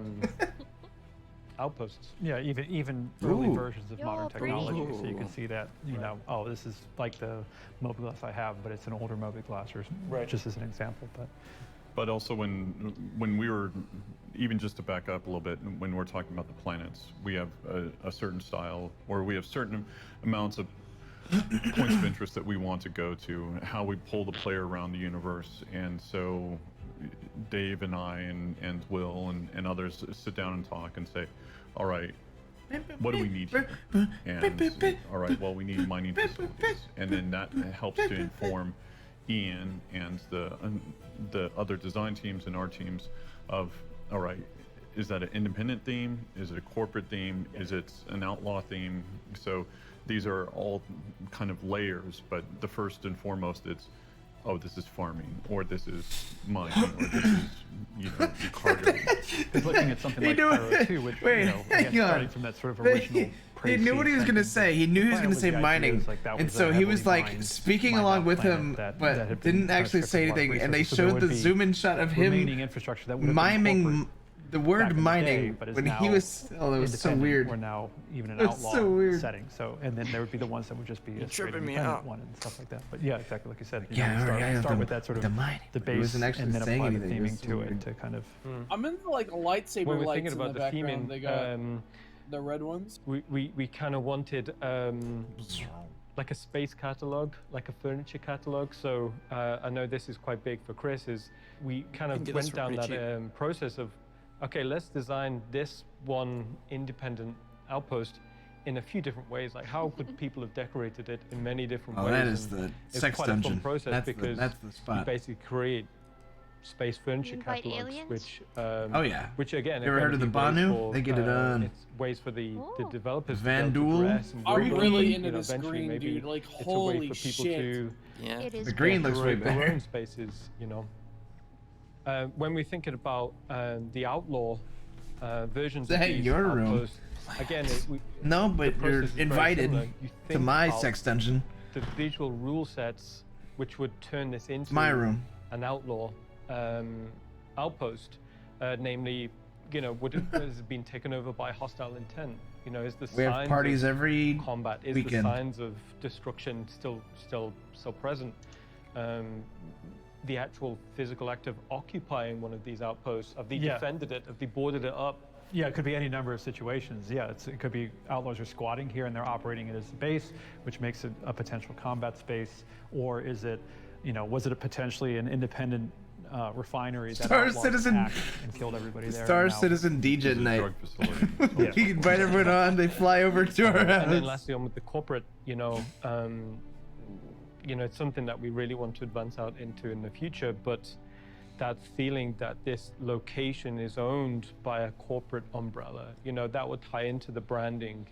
You know, maybe it ties into the costumes that you'd expect the NPCs to be in there. You know, so there's a huge amount of visual world building that we can do to, you know, present these outposts in a few different ways. And even potentially reputation as well. Like we talked before about that idea that you know, if you do missions for a corporate outpost, that it, you know, reflects in your general relationship with that corporation. I mean, that ties into the clan tags. Like, maybe you've just come from one of the space stations that, you know, was occupied by a certain gang type, and then they sent you to a settlement on one of the surfaces of Pyro, and clearly it's been, you know, tagged by a different gang. So you basically want that read and that consistency throughout. Now, one of the outpost themes that I was quite excited about getting into was the idea of a trading outpost. You know, we've been talking about, you know, buying and selling for a while, but thinking about it in a Tom frontier Yard context, Tom Yard. you know, it's almost like The art's gone. They money's erased gone. it. kind of worthless, Yeah. you know, but it's more Bring about back Tom. the ability to Bring barter back Tom or, you know, Yard. trade. So That's a nice fundamentally, I garage thought sale. it'd be cool that if we kind of design a module which focuses around one of these trading posts. So within a planet, you know, it's where, you know, people would kind of, you know, trek to and, you know, barter or trade components. Like, what the fuck is this guy talking Go about? back, you know, we was talking about the idea of if I had a farm in the middle of nowhere, like, would I want a load of credits or would I want that one component that, you know? Wait, kept oh, my it's farm assembling a going, gun you know? right there. That's sick. So we did, you know, we took that idea and we ran with it, and we did some visual exploration into what would a trading post be like on one of these frontier outposts. So as you can see on the images, we wanted that feeling of the majority of the stuff around this outpost is pretty much junk. You know, spaces isn't at a premium, so they just keep it outside. You know, maybe it's rusting, maybe it's rotting, maybe it's, you know, getting overgrown. But I love that idea is that you're approaching one of these settlements, it's very easy to understand, all right, this is a trading post because, you know, there's just all of their stuff like hodgepodge around the outside. Well, and it opens up another aspect to it, which is the characters who Why do the inhabit it, cuts feel because like a the sort of comedy? general shop experience Lisa, that you got have some with the explaining to storekeeper do. is very Hey, conventional. I saw It's it in just the Star you know, Citizen what we've done so stream. far has been a lot of franchise stores, Not me. actual companies that own, you It's know, you that and are your selling alt, wares, Lisa. you know, who have customer What? service and stuff like that. And the idea being that out here, the experience is going to be much more different. It's not going to be that polished. Exactly. It's going to be much more of a personal interaction with somebody. So it's been really fun talking with, you know, the AI and behavior guys to try and work out exactly like how is that dynamic supposed to work and you know, and feel like for the player. All right, cool. So that was a little bit about the interiors of these outposts. So Very cool, thank let's you. throw it over to Eric now, and he can go Thank you. into Let's a go to lot more Eric. detail into the visual design process we did for the interiors. Hello, I am Eric Gagnon, Principal Concept Artist on Star Citizen. Today I will present He's the back! interior It's him colorism again! You did Outpost these too? concept and explain a bit how the pre-production process. This French guy did everything for the The goal company. is to create an interior Thank you, design man. for the homestead colonialism. He's making the food. It was the first time we had to create a timeless design look. We have Strong the onions. objective to create something warm and with a cozy feeling interior. At the beginning, we started from this concept art made by Christian Dorwitz. We have a lot of information in there to inspire the interior design. In those interior, we have a specific zones. Social area, place to eat together, play game, leisure, the bedroom, place to relax, have a proper personal space, and of course, sleeping. The engineering room, the place for the building machine who maintains the possibility to survive there. The technical room, Sleeping. the appropriate space to analyze minerals, some elements of the planet entrance, used for storage material and stuff to go outside. At the beginning, we had an overview of the plant that's helped to organize the zone. To create all of those areas, we need to do a lot of exploration. I like Memorize these.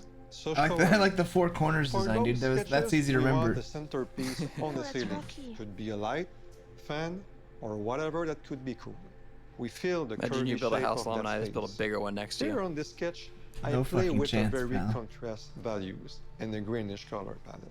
That one is the best. Long vertical windows from the side, let the We light. skipped the watch it later idea. After evaluation Yeah, we skipped the of watch it most later idea relevant because my sketch, friends we wanted do to a watch this 3D live blackout. together like fucking As you weirdos. see, this 3D blackout follows morning. very Friends are closely cool. to the last sketches. Yeah, this is cool that From we the fucking screenshot of the organized 3D this, you know? blackout, Don't be I mean did to a them. sketch over in a gray tone. Sorry, bar Lisa, it won't happen that again. helps to better organize the color. This is 8 hours long, right? To make sure Yes, all the we'll elements be fit here and all will day. live together. Yeah, for those who don't After know, it's this, 8 hours I long. like to do a 2D If you're like waiting It's to a go to the good way to bathroom, make just sure all go. elements Get fit yourself together some food and the too. ratio proportions I'm happy to between still hang out each at this of hour them. because it's The appropriate for final me. key shot of the social Yeah, area if you're wondering why they're brings going in such nice lighting detail, come from the window. Cozy because they've got road 8 lead hours to soul fucking do to whatever the hell they social want. area. Now my concept art True. workers extract the elements from this key shot and break down the props to define more accurately. You just say First, 8 the hours? radial counter done by Danny. Yes, Chad. It'll be fun. It's That gonna be a concept good is the time. We're just gonna be perfect hanging out. Blueprint to start the production. I'm having The fun. color lighting people food is there on this one. More close-up version on specific zones of the radial kitchen counter. Some explanation are Food. had to Cheers. properly cover Space grill. convey the intent of each. Whoa, that's good looking All the food. details are there to define a fully functional stove. For the bedroom area, the process is The gameplay is all just concentrate. There will be gameplay at some point. We don't know when. Here is an example of but grayscale sketch. it'll be like From an one hour of those gameplay, I shots, think. We get There's validation the from panel art directors list. and Yeah, CR. so hang on, let me go And look. Boom. This is the final one. To detail the engineering room, we again go back to the painting technique. This process again is key to. This is only the first send panel, us chat. in This the is right this is called direction. life in the verse. That's why The it's showing detail things like of living. The machinery, cabling, metal grates really help convey the ambience of the room, and also informs what players will have to do when they go to this place. For the technical room, we want see. to make sure the technology came true. Again, So the same process. first, it's this. It's where life we in the start verse, from which is manual showing all the painting living to stuff. set the tone, Then it's ships, and and then we they're dive talking into color, the Gen elevation, 12 render and then for the final a pretty short pieces. amount of time. To make the crafting homestead worlds, a living space, planet the bathroom stuff, props are server important to meshing, define the sound functionality space, of systemic futuristic gameplay. engineering. Okay, so then I Finally, think it's then. Wait, let's exit by the when is entrance. this? This is the first sketch exploration I don't know. I did for Star That's the Citizen. that's the The lineup goal though. of the Maybe they homestead won't have entrance gameplay. I'm is scared. to show what the player has access to and set the overall ambience of the place. A huge thanks to all for helping to make the final result in the game. I'm sure they That's the will. amazing They did work last that time. is They always produced do. during pre-production. What? I sincerely Have hope gameplay? you I mean, they will showed like enjoy in-game Homestead quote unquote Star gameplay. They Citizen. didn't walk around, but Thanks like everybody.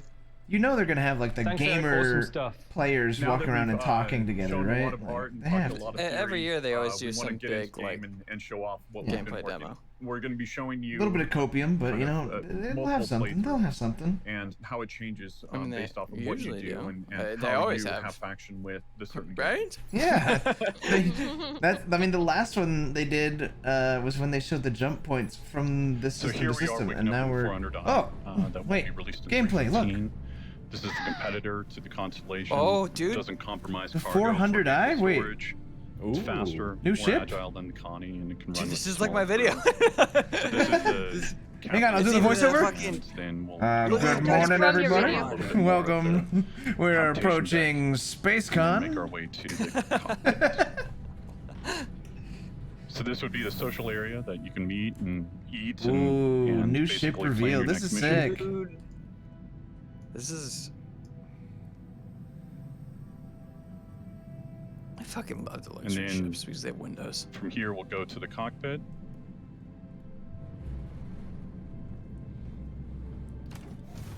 So here we're over Pyro 3. We've come here. Damn, that's a for view, baby. mission to Oh, acquire an fuck artifact. yeah. On a slight delay. And you'll be making your way down to a trading post. This is So fucking pretty. Wanted to Them some good those clouds. clouds give you a look quick really good. overview. Yeah, dude. And then Damn. start talking Look at about those the lightning. We know how those were made. Look at that Pyro lightning going 3 on is, the clouds. yeah, Whoa, a yeah. terrestrial planet has a very Damn, thin, bitch. You live breathable like this? What the atmosphere, fuck? but it's still That shit pretty looks so cool. inhospitable, very cold. As you can see, some of those lightning strikes. I like in the metallic clouds, look. Whoa, yeah, that's. very, very pretty looking.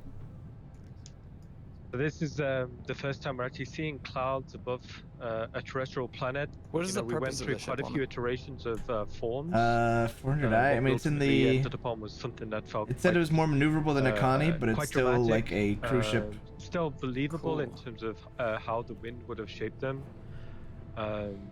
But yeah, like it's I think showcasing it's a lot of the more 400. recent. I think that's like the origin one, so it's tech, kind of that more came like online. luxury. Also, what Yeah, we're seeing here it is is. like some kind of distant It's like a thunderstrikes. space.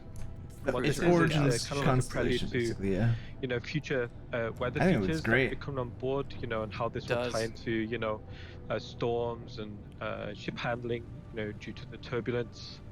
And it's great seeing the you know, the rain hit the canopy glass So here, you know, fucking you good, go dude. through these cloud banks. Dude, we were just fucking copiuming. Fucking, will there be gameplay? Literally Also, as gameplay part of right the away. process of shaping, one of the things we I think it wanted won't to be do a is big create demo these, together. It'll probably just be these snippets of kind gameplay like this. these Like, pockets in between the clouds. I think so there will be a you're in big these demo. cavities, so as you're Oh, flying wait till you through, get to the you ships glimpse part. of the Like the terrain full-on beneath ships. you.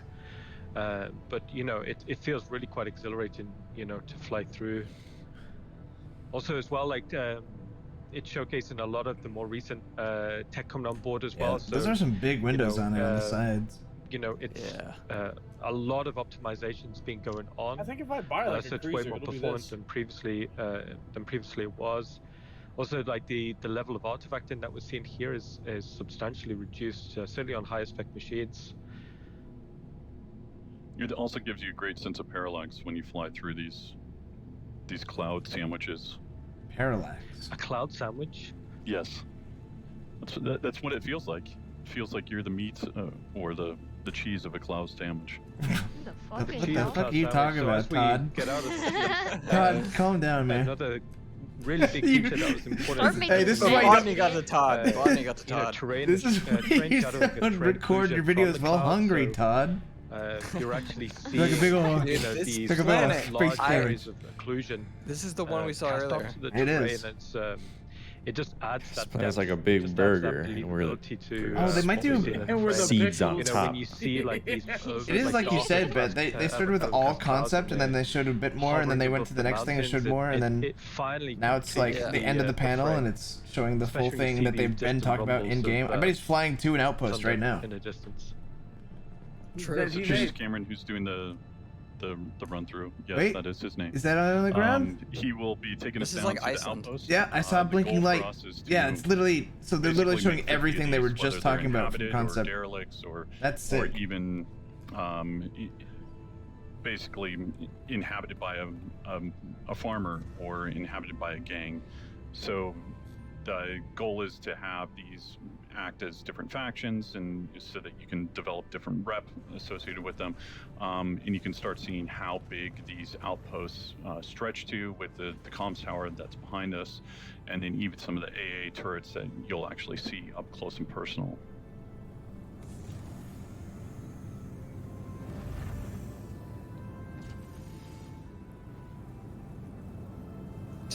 This is fucking pretty.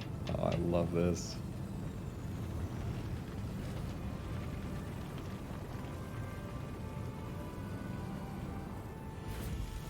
That was a really good approach from James there. No, good weak landing. That was a good solid 3 out Gotta of say 10. it. Could have been better. Could have been better. Just 3 out saying. of 10. Jeez. Oh, he said 3 out of 10. Ian's a tough grader. Yeah, I go 6. Oh, did you see the hair? That was No, a sneak Sam got a preview. 6. They have the new hair shader or the new hair. That actually, yeah, I think you're right, Long. Good catch. You can't miss with me, all right? Trust me, we've memorized the current hairs. Show up the cargo area as well as New hair tech. I bet he's gonna climate walk up to a controlled, mirror. Component areas, and then onto the gravity generator What is the side rooms right here? and the stairway out. That's the gravity gen. I missed what he said for the room that he was just in. Whoa! Oh, that's sick.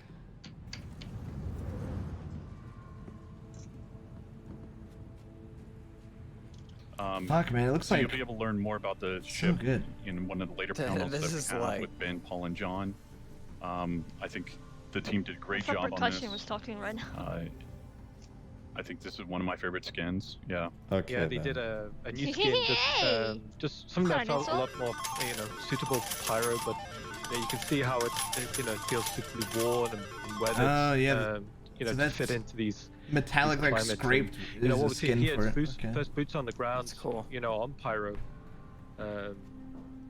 I think it looks great, especially in Goddamn. contrast to what we're seeing here. Is Missile like launcher. actual AI on the train, walking about, going about their business. And is that an AA turret there? It is. And radio comms towers and all these other elements that we want to make sure This that is their are best looking interactive planet for the I think player I've seen. and Yeah, allows dude. them Like to it's go generally and so explore or pretty use that it as, could be its own like open use world to their game just on this advantage. planet. We want them right? to be able to interact with these these different That's items. what I like about fucking Star Citizen. Here you can see like various outpost modules. Damn, I just saw to it the right popping. there, That we've makes got me the angry. garage unit. You can see the infrastructure on the roof. Popping? But this large, beautiful, Yeah, popping. archway here kind of signifies, Like the main LED. entrance, the primary entrance to the main social module. I think the air look great. Fits in with the art style beautifully. The team did a great job on this. Damn, that's fucking sick transition. And then we've seen the concept art previously in the day, and then here you can see it translated fucking was in game. And I think it absolutely looks fantastic. The radial forms. Someone needs to water those is plants. They're dry. Quite special to this art style, and you can see how that complements They these are. archways that lead into I like other Ben areas seeing of the everything we outpost. see like a couple slight seconds delay. later. God damn it. Yeah, I want to make sure that You can refresh. living, it's breathing. I'll refresh when it's not so if you cool. look back a little True, bit, there was fair. a chef actually cooking. There's security guards here to make sure that they're actually protecting their investments, protecting their home. From What's he cooking? What's he cooking? And then, Show cook cam. But you have good Oh, rep there's with the them, hair. and so New they armor, allow too. you to kind of enter into certain areas that the other players wouldn't be able to enter into. We also got a quick shot at the loadout that James is playing. So it's a female loadout, but it's also showing the backpack, which is new. Also, some of the new hair as well, which is rendering much nicer. Is that a new walk-in So here the animation? player will make their way I think it out was. to the training post. Go see Or the it's the dealer, female walk acquire the version, and I've artifact. never played female character. And for the trading post, we wanted to get all of the junk on the outside as well. So the player can see it as they're approaching. We wanted, as many tops as we could, and you can see it's using the new soft deck shader. So these are reacting to the planetary wind. The same force that the tall grass and the moss on the ground is reacting to as well. Other thing with the trading post is, like Ian spoke about before, the inventory and what's big we'll be able to barbecue. actually sell here will vary. Oh, let's get depending grilling, on, brothers. Let's get where grilling, they're at brothers. in the solar system. Are they close to a jump point where they might be coming down and using this as a chop the shop, alien or chicken. are they in a very rural area that's they care more about the frontier lifestyle and being able to survive versus money?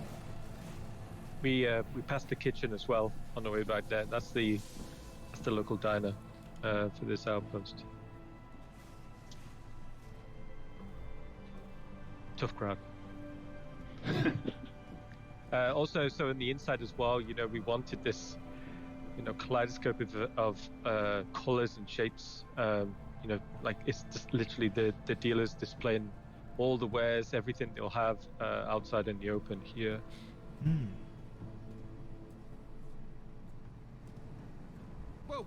Welcome.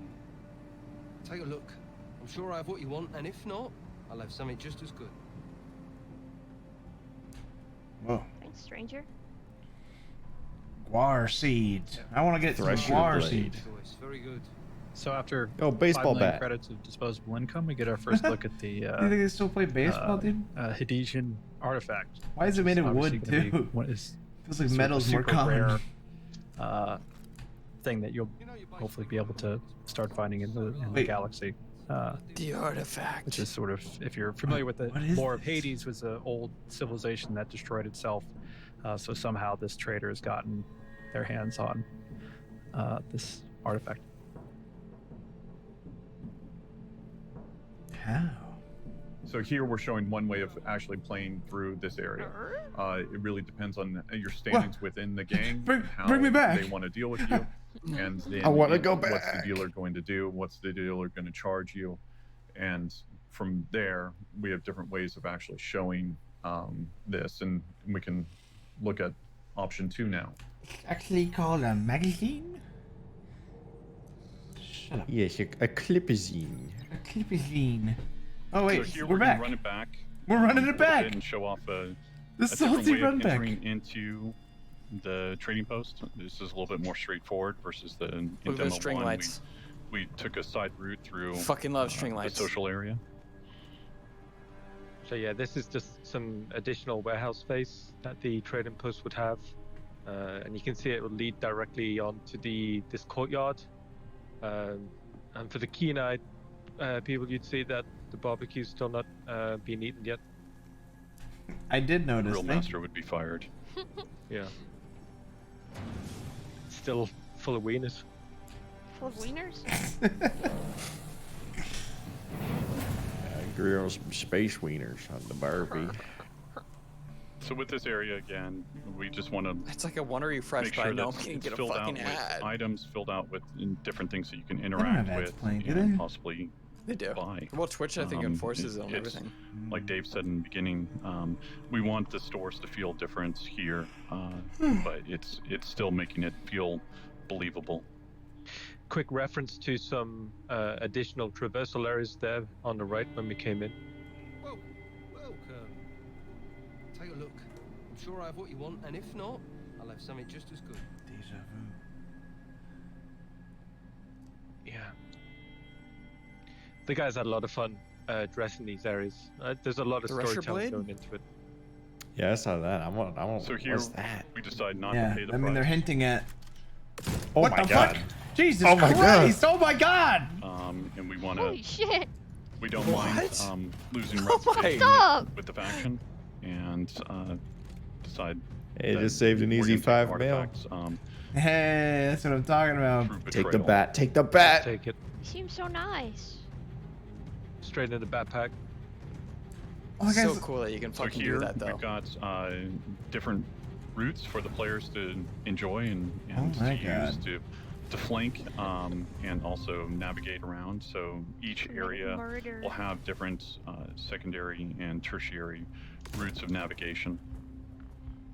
He didn't James execute the was begging really one. Just trying to scare him there. That's good versus news. actually kill That was him. intentional. Good shot, James. You could also, if you notice real quick, there was a the civilians are actually cowering as opposed to fighting, which is kind of, you'll see another coming up, but it's super cool. What gun is he using? So again, this is here a the player will have the choice. shotgun? You know, Yeah, do but they actually must want be to new, interact right? with the Devastator or civilians, something, I think. or you know, I don't think. does their conscience get better of them? I don't think that I've seen that ammo counter type I in think game. James made the right choice there. Yeah, this might be new. It's I a never used a shotgun. ballistic so- shotgun. Not Yeah. sure which one that is.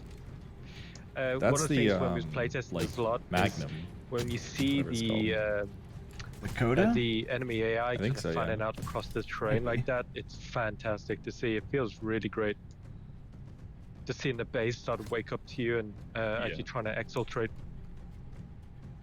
Also, I know it's under combat stress, but that yellow grass just looks fantastic. Oh, I hope he gets blown up by the missile launcher.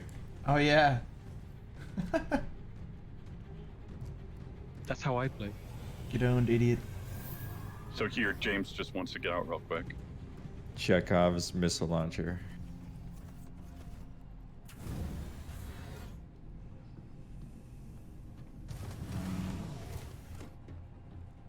I love that fucking cockpit view. Yeah. Fantastic window.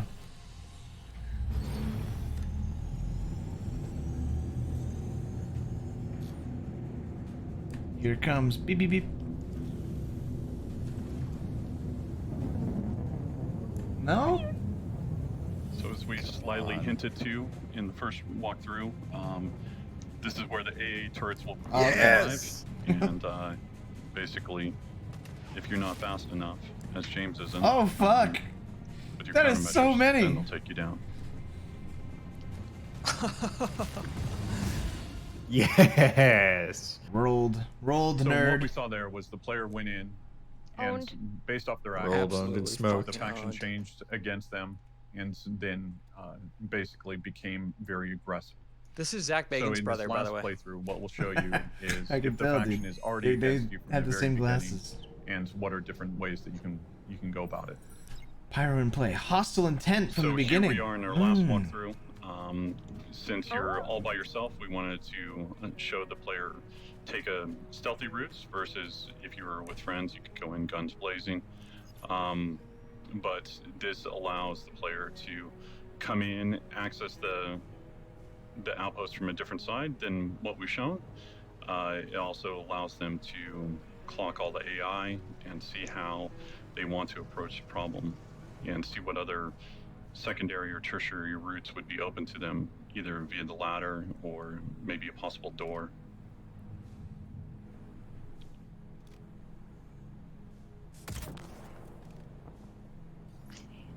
Why, Good night. dude? That was a great shot. Also, Don't one thing do we it, did as dude. well, as Todd said, we changed the time of day. The wind is slightly stronger, so you'll see the gorgeous yellow grass I put a grown just silencer little on. bit more intense than before.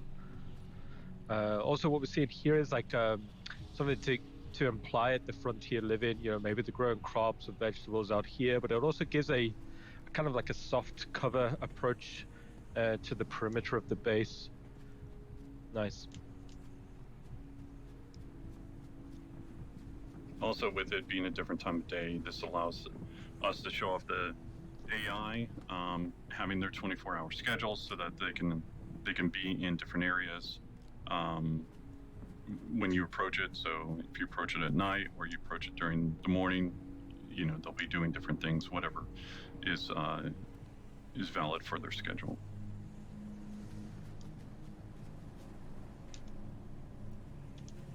They're not showing off stealth right now. They're showing off. there's Well, no going yeah, through he's that crouch way. walking and sneaking around. This guy only brought 12 bullets. But what James does actually see here as he's scouting out the next AI is Well, you remember you can only carry so much checking now. the roof line. No way is he gonna fucking parkour As I this. said previously, we wanted as many kind of like views in to the base as That possible. guy definitely turned to just face so it, did he the not? player Yeah. can continue to keep context of what's inside. But also Oh, when he's you're reacting. inside, it allows the player to have context of where they're at within the actual outpost. And that was a great shot. The AI That cell ragdoll, the body beautifully dropping was really on good. the already Yeah, called 'cause he out got shot in the beautiful head. yellow grass Fucking and moss. And Also, as Dropped harder than he James is would. looking back, what he's doing is actually making a mental map of possible routes, possible advanced traversal routes on top of the outpost.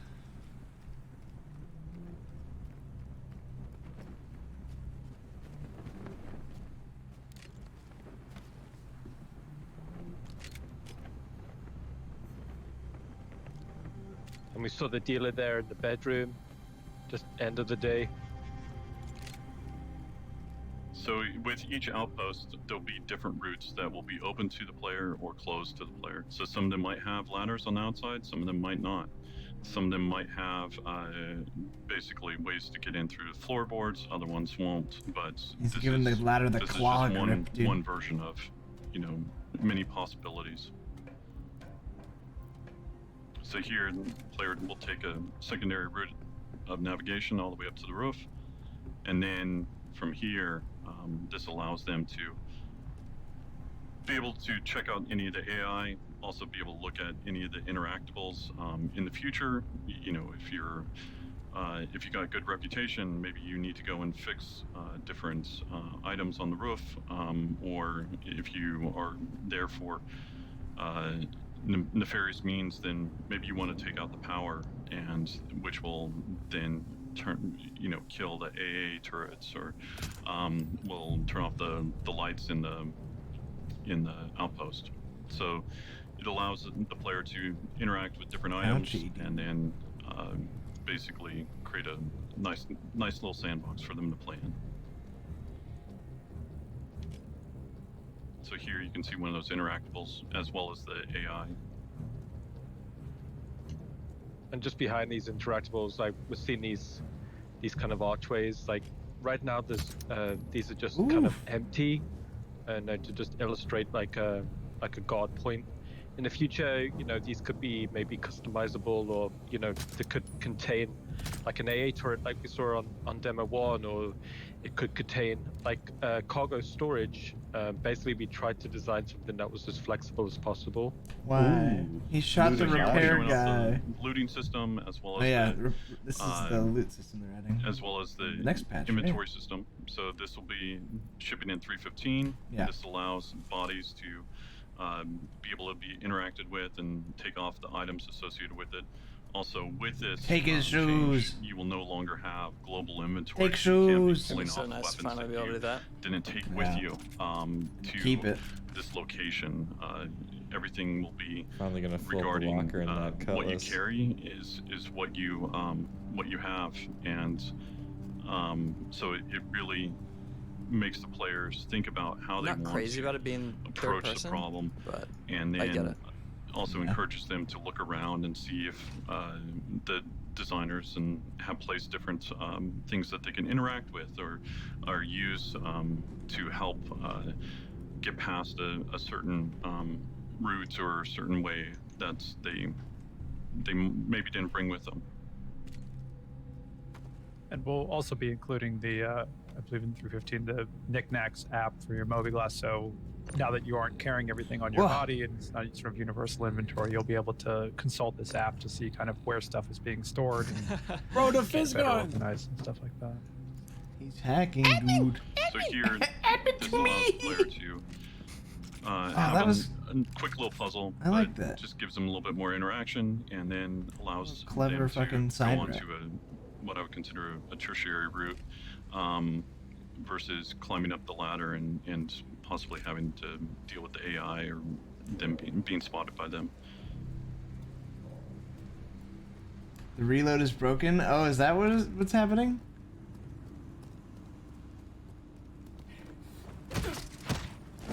Ooh. Also, I think the team did a great job on the planet, as well as the outpost. These are really fun to play and sneak around in, and you know, allows for many possible, you know, ways of attacking the same problem. What we're seeing here is like James is actually getting up onto through one of these like rooftop storage modules, and it's given like the highest point in the base. So from here, actually, you know, make Aerial probably the attack. most informed decisions on Hit him with the you know, how- can. how Hit to him with the approach can. the Oh, no, he's gonna problem. distract him You know, with the this guard can. routine here, And then go kill him? and then No ultimately, fucking you know, throwing an item to distract the guard. It actually worked. Although, in reality, who sees a can be thrown and then looks at the can and said access where it new was thrown areas. from? It's a behavior that we're still working out, but What was that? We're seeing like the What first was that? iterations and be able to Must have been the wind. continue to optimize it, as well as make sure that the behavior is working properly. So we just saw there for the first time. It's like the first rooftop airlock hatch. So previously, route in and out, if the outside wasn't pressurized, like That's garage. we wouldn't have this option. But now through that rooftop airlock, you can cycle and then You're you know badass. infiltrate through the roof. I know. And also what we're seeing here is, you know, potentially scouting out an advanced traversal up into the rafters. You know, getting on top of some infrastructure and getting like this overview as we go into the garage module.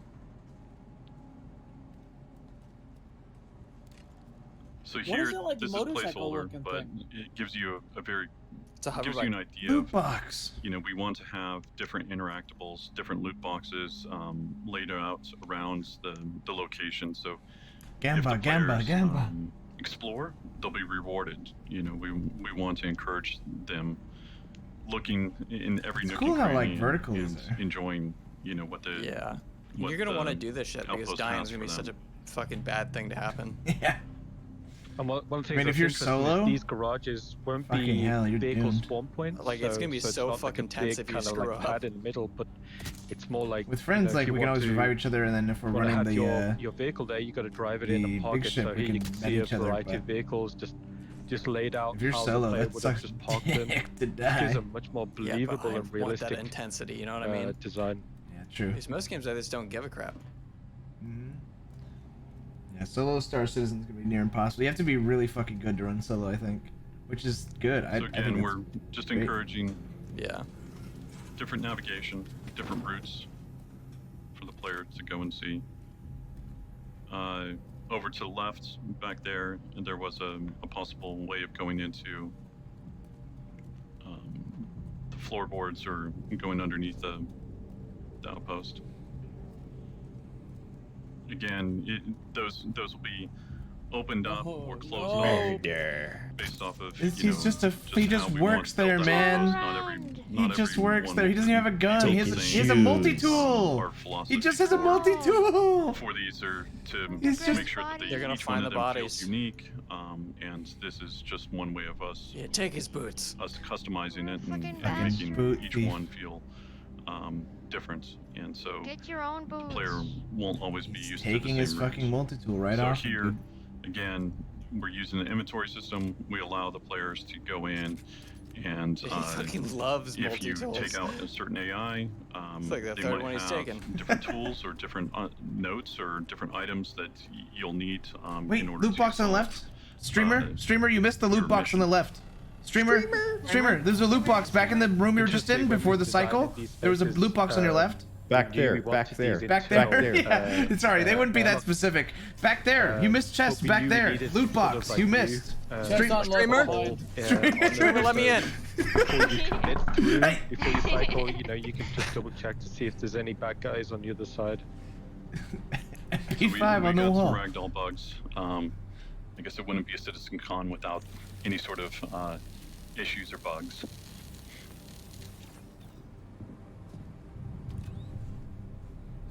Blind streamer, dude.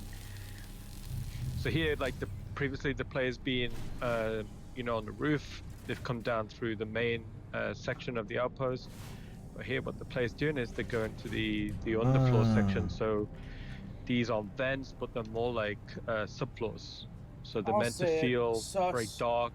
Very minimal, but you're actually seeing the foundations I of wasn't these even outposts. thinking about that. Yeah, I wish we could have been in a better world by not. Yeah. Work out how to navigate through them. It's very much like a torch-based experience, And then first within torch-based here, experience. what the player can actually do is work out first torch type game. Roughly Torch where they type. are in relation to the to what's upstairs, and what you're seeing here, like this light bleeding down through. Don't shoot him in the nuts. You can kind of make informed decisions. Or okay, that's where that AI was. Or right now the player is just underneath that main social space. So if you think back, like that was that guard in the beginning.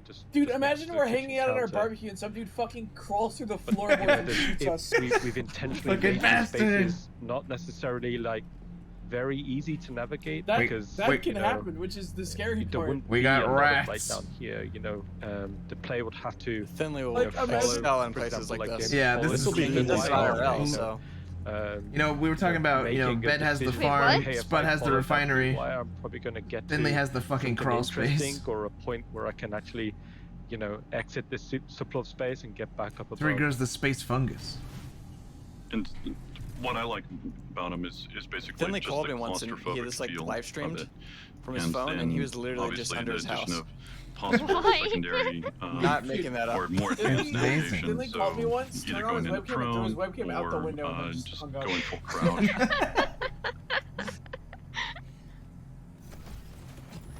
So here we come out. No. Come on, man! Not him, bro. Stop! He's just swiping! No! Behind you! Streamer behind! I'm on a delay. What the fuck is wrong Now with the this body guy? drag. In the shower. Dude, literally defenseless guy. So The here, laundry? this is just a different wrapper on a loot box. In this case, it's a hamper. And so the player will be able to Wait, now you're gonna get naked? really change What outfits the hell? and adjust He's the gonna way put that on they his look clothes. so that they Oh my can God, he's walk gonna around become- the outpost and Oh not my be, God. Be noticed. You see them shoot? There will be As they were like dragging kind of something a gunfire. certain time limit associated Oh, with no, it. I We didn't. still need to work out the details on how all that will work, but the goal is to give them a little bit of leeway. And What was the so point of that? you look It the seems part, like you just maybe you're not downgraded. scrutinized as much, and the No, AI this won't, is insane. Oh, won't now notice to you walk as in the quickly. main space. I see. Yeah, if they pull like systems from Hitman. So here we can see back into the where social some space, people are but this time suspicious on of the you, other side. but you can like kind of And avoid then them. this door will lead directly into the habitation I can't believe room they're that we saw previously planning on the on outside. that. I go to sleep now. Speaking of fun ragdoll physics. That was a great one. So here, the player decided to take the dealer out instead of actually figuring out how they could open up the safe. So they're going to have to look around the room. They're going to have to interact with the body and possibly see, you know, is there a way for them to actually open it? In other cases, maybe the safe will be hackable in the future. And All the way in the future, some they cases still it got won't this be, fucking orb. And then you'll need to figure out a different way Whoa, of actually electricity's so opening it. cool. That means Hot Topics still exist. Wow, it's canon. Or no, Spencer's, right? That's where they sell them. So here we I've been to a spot mall in a little forever, clue, so. a little note, and you'll notice the what's fun is like the name on here. If you look back and see the some of the AI we've been taken out, you may notice some names. Oof, they're real people. So here's the clue for the player. But one of the coolest things for me here is the player is holding an Yo, I kind item of want some of that Blackbeard with the whiskey. clue, and while holding the item, they can seamlessly interact with another item to solve a Big puzzle. handwriting. That's awesome. And then here we got a little bug. That's awesome. Player was able to acquire the artifact, and then we'll be able to do whatever they want with it, either sell it or be able to. Yes, it was 1, 2, 3, 4 chat, somehow right? That's in also the what the safe future code mission. on our place is going to be. Just don't stream One of the snipe things us. that was really Okay? exciting about watching this kind of back to back to back. Yeah, that's meta. Is finally Bannable. getting to see that freedom of Bannable. choice. And it's like, it's Bannable. really, Whenever really, I I get mean, done again, playing with Finley, the space suit, our I'm gonna put it in locations the are safe so always Tomato can't try to play spectacular with and it and throw beautiful, it out but the now window. like having that sort of, striking that balance between, you know, this sort of well thought out social space good. That was good construction of these gameplay. locations, but That also was an equally effective meaty. That was very stealth nice to and see. combat thing. Good gameplay, good graphics. Super cool to see.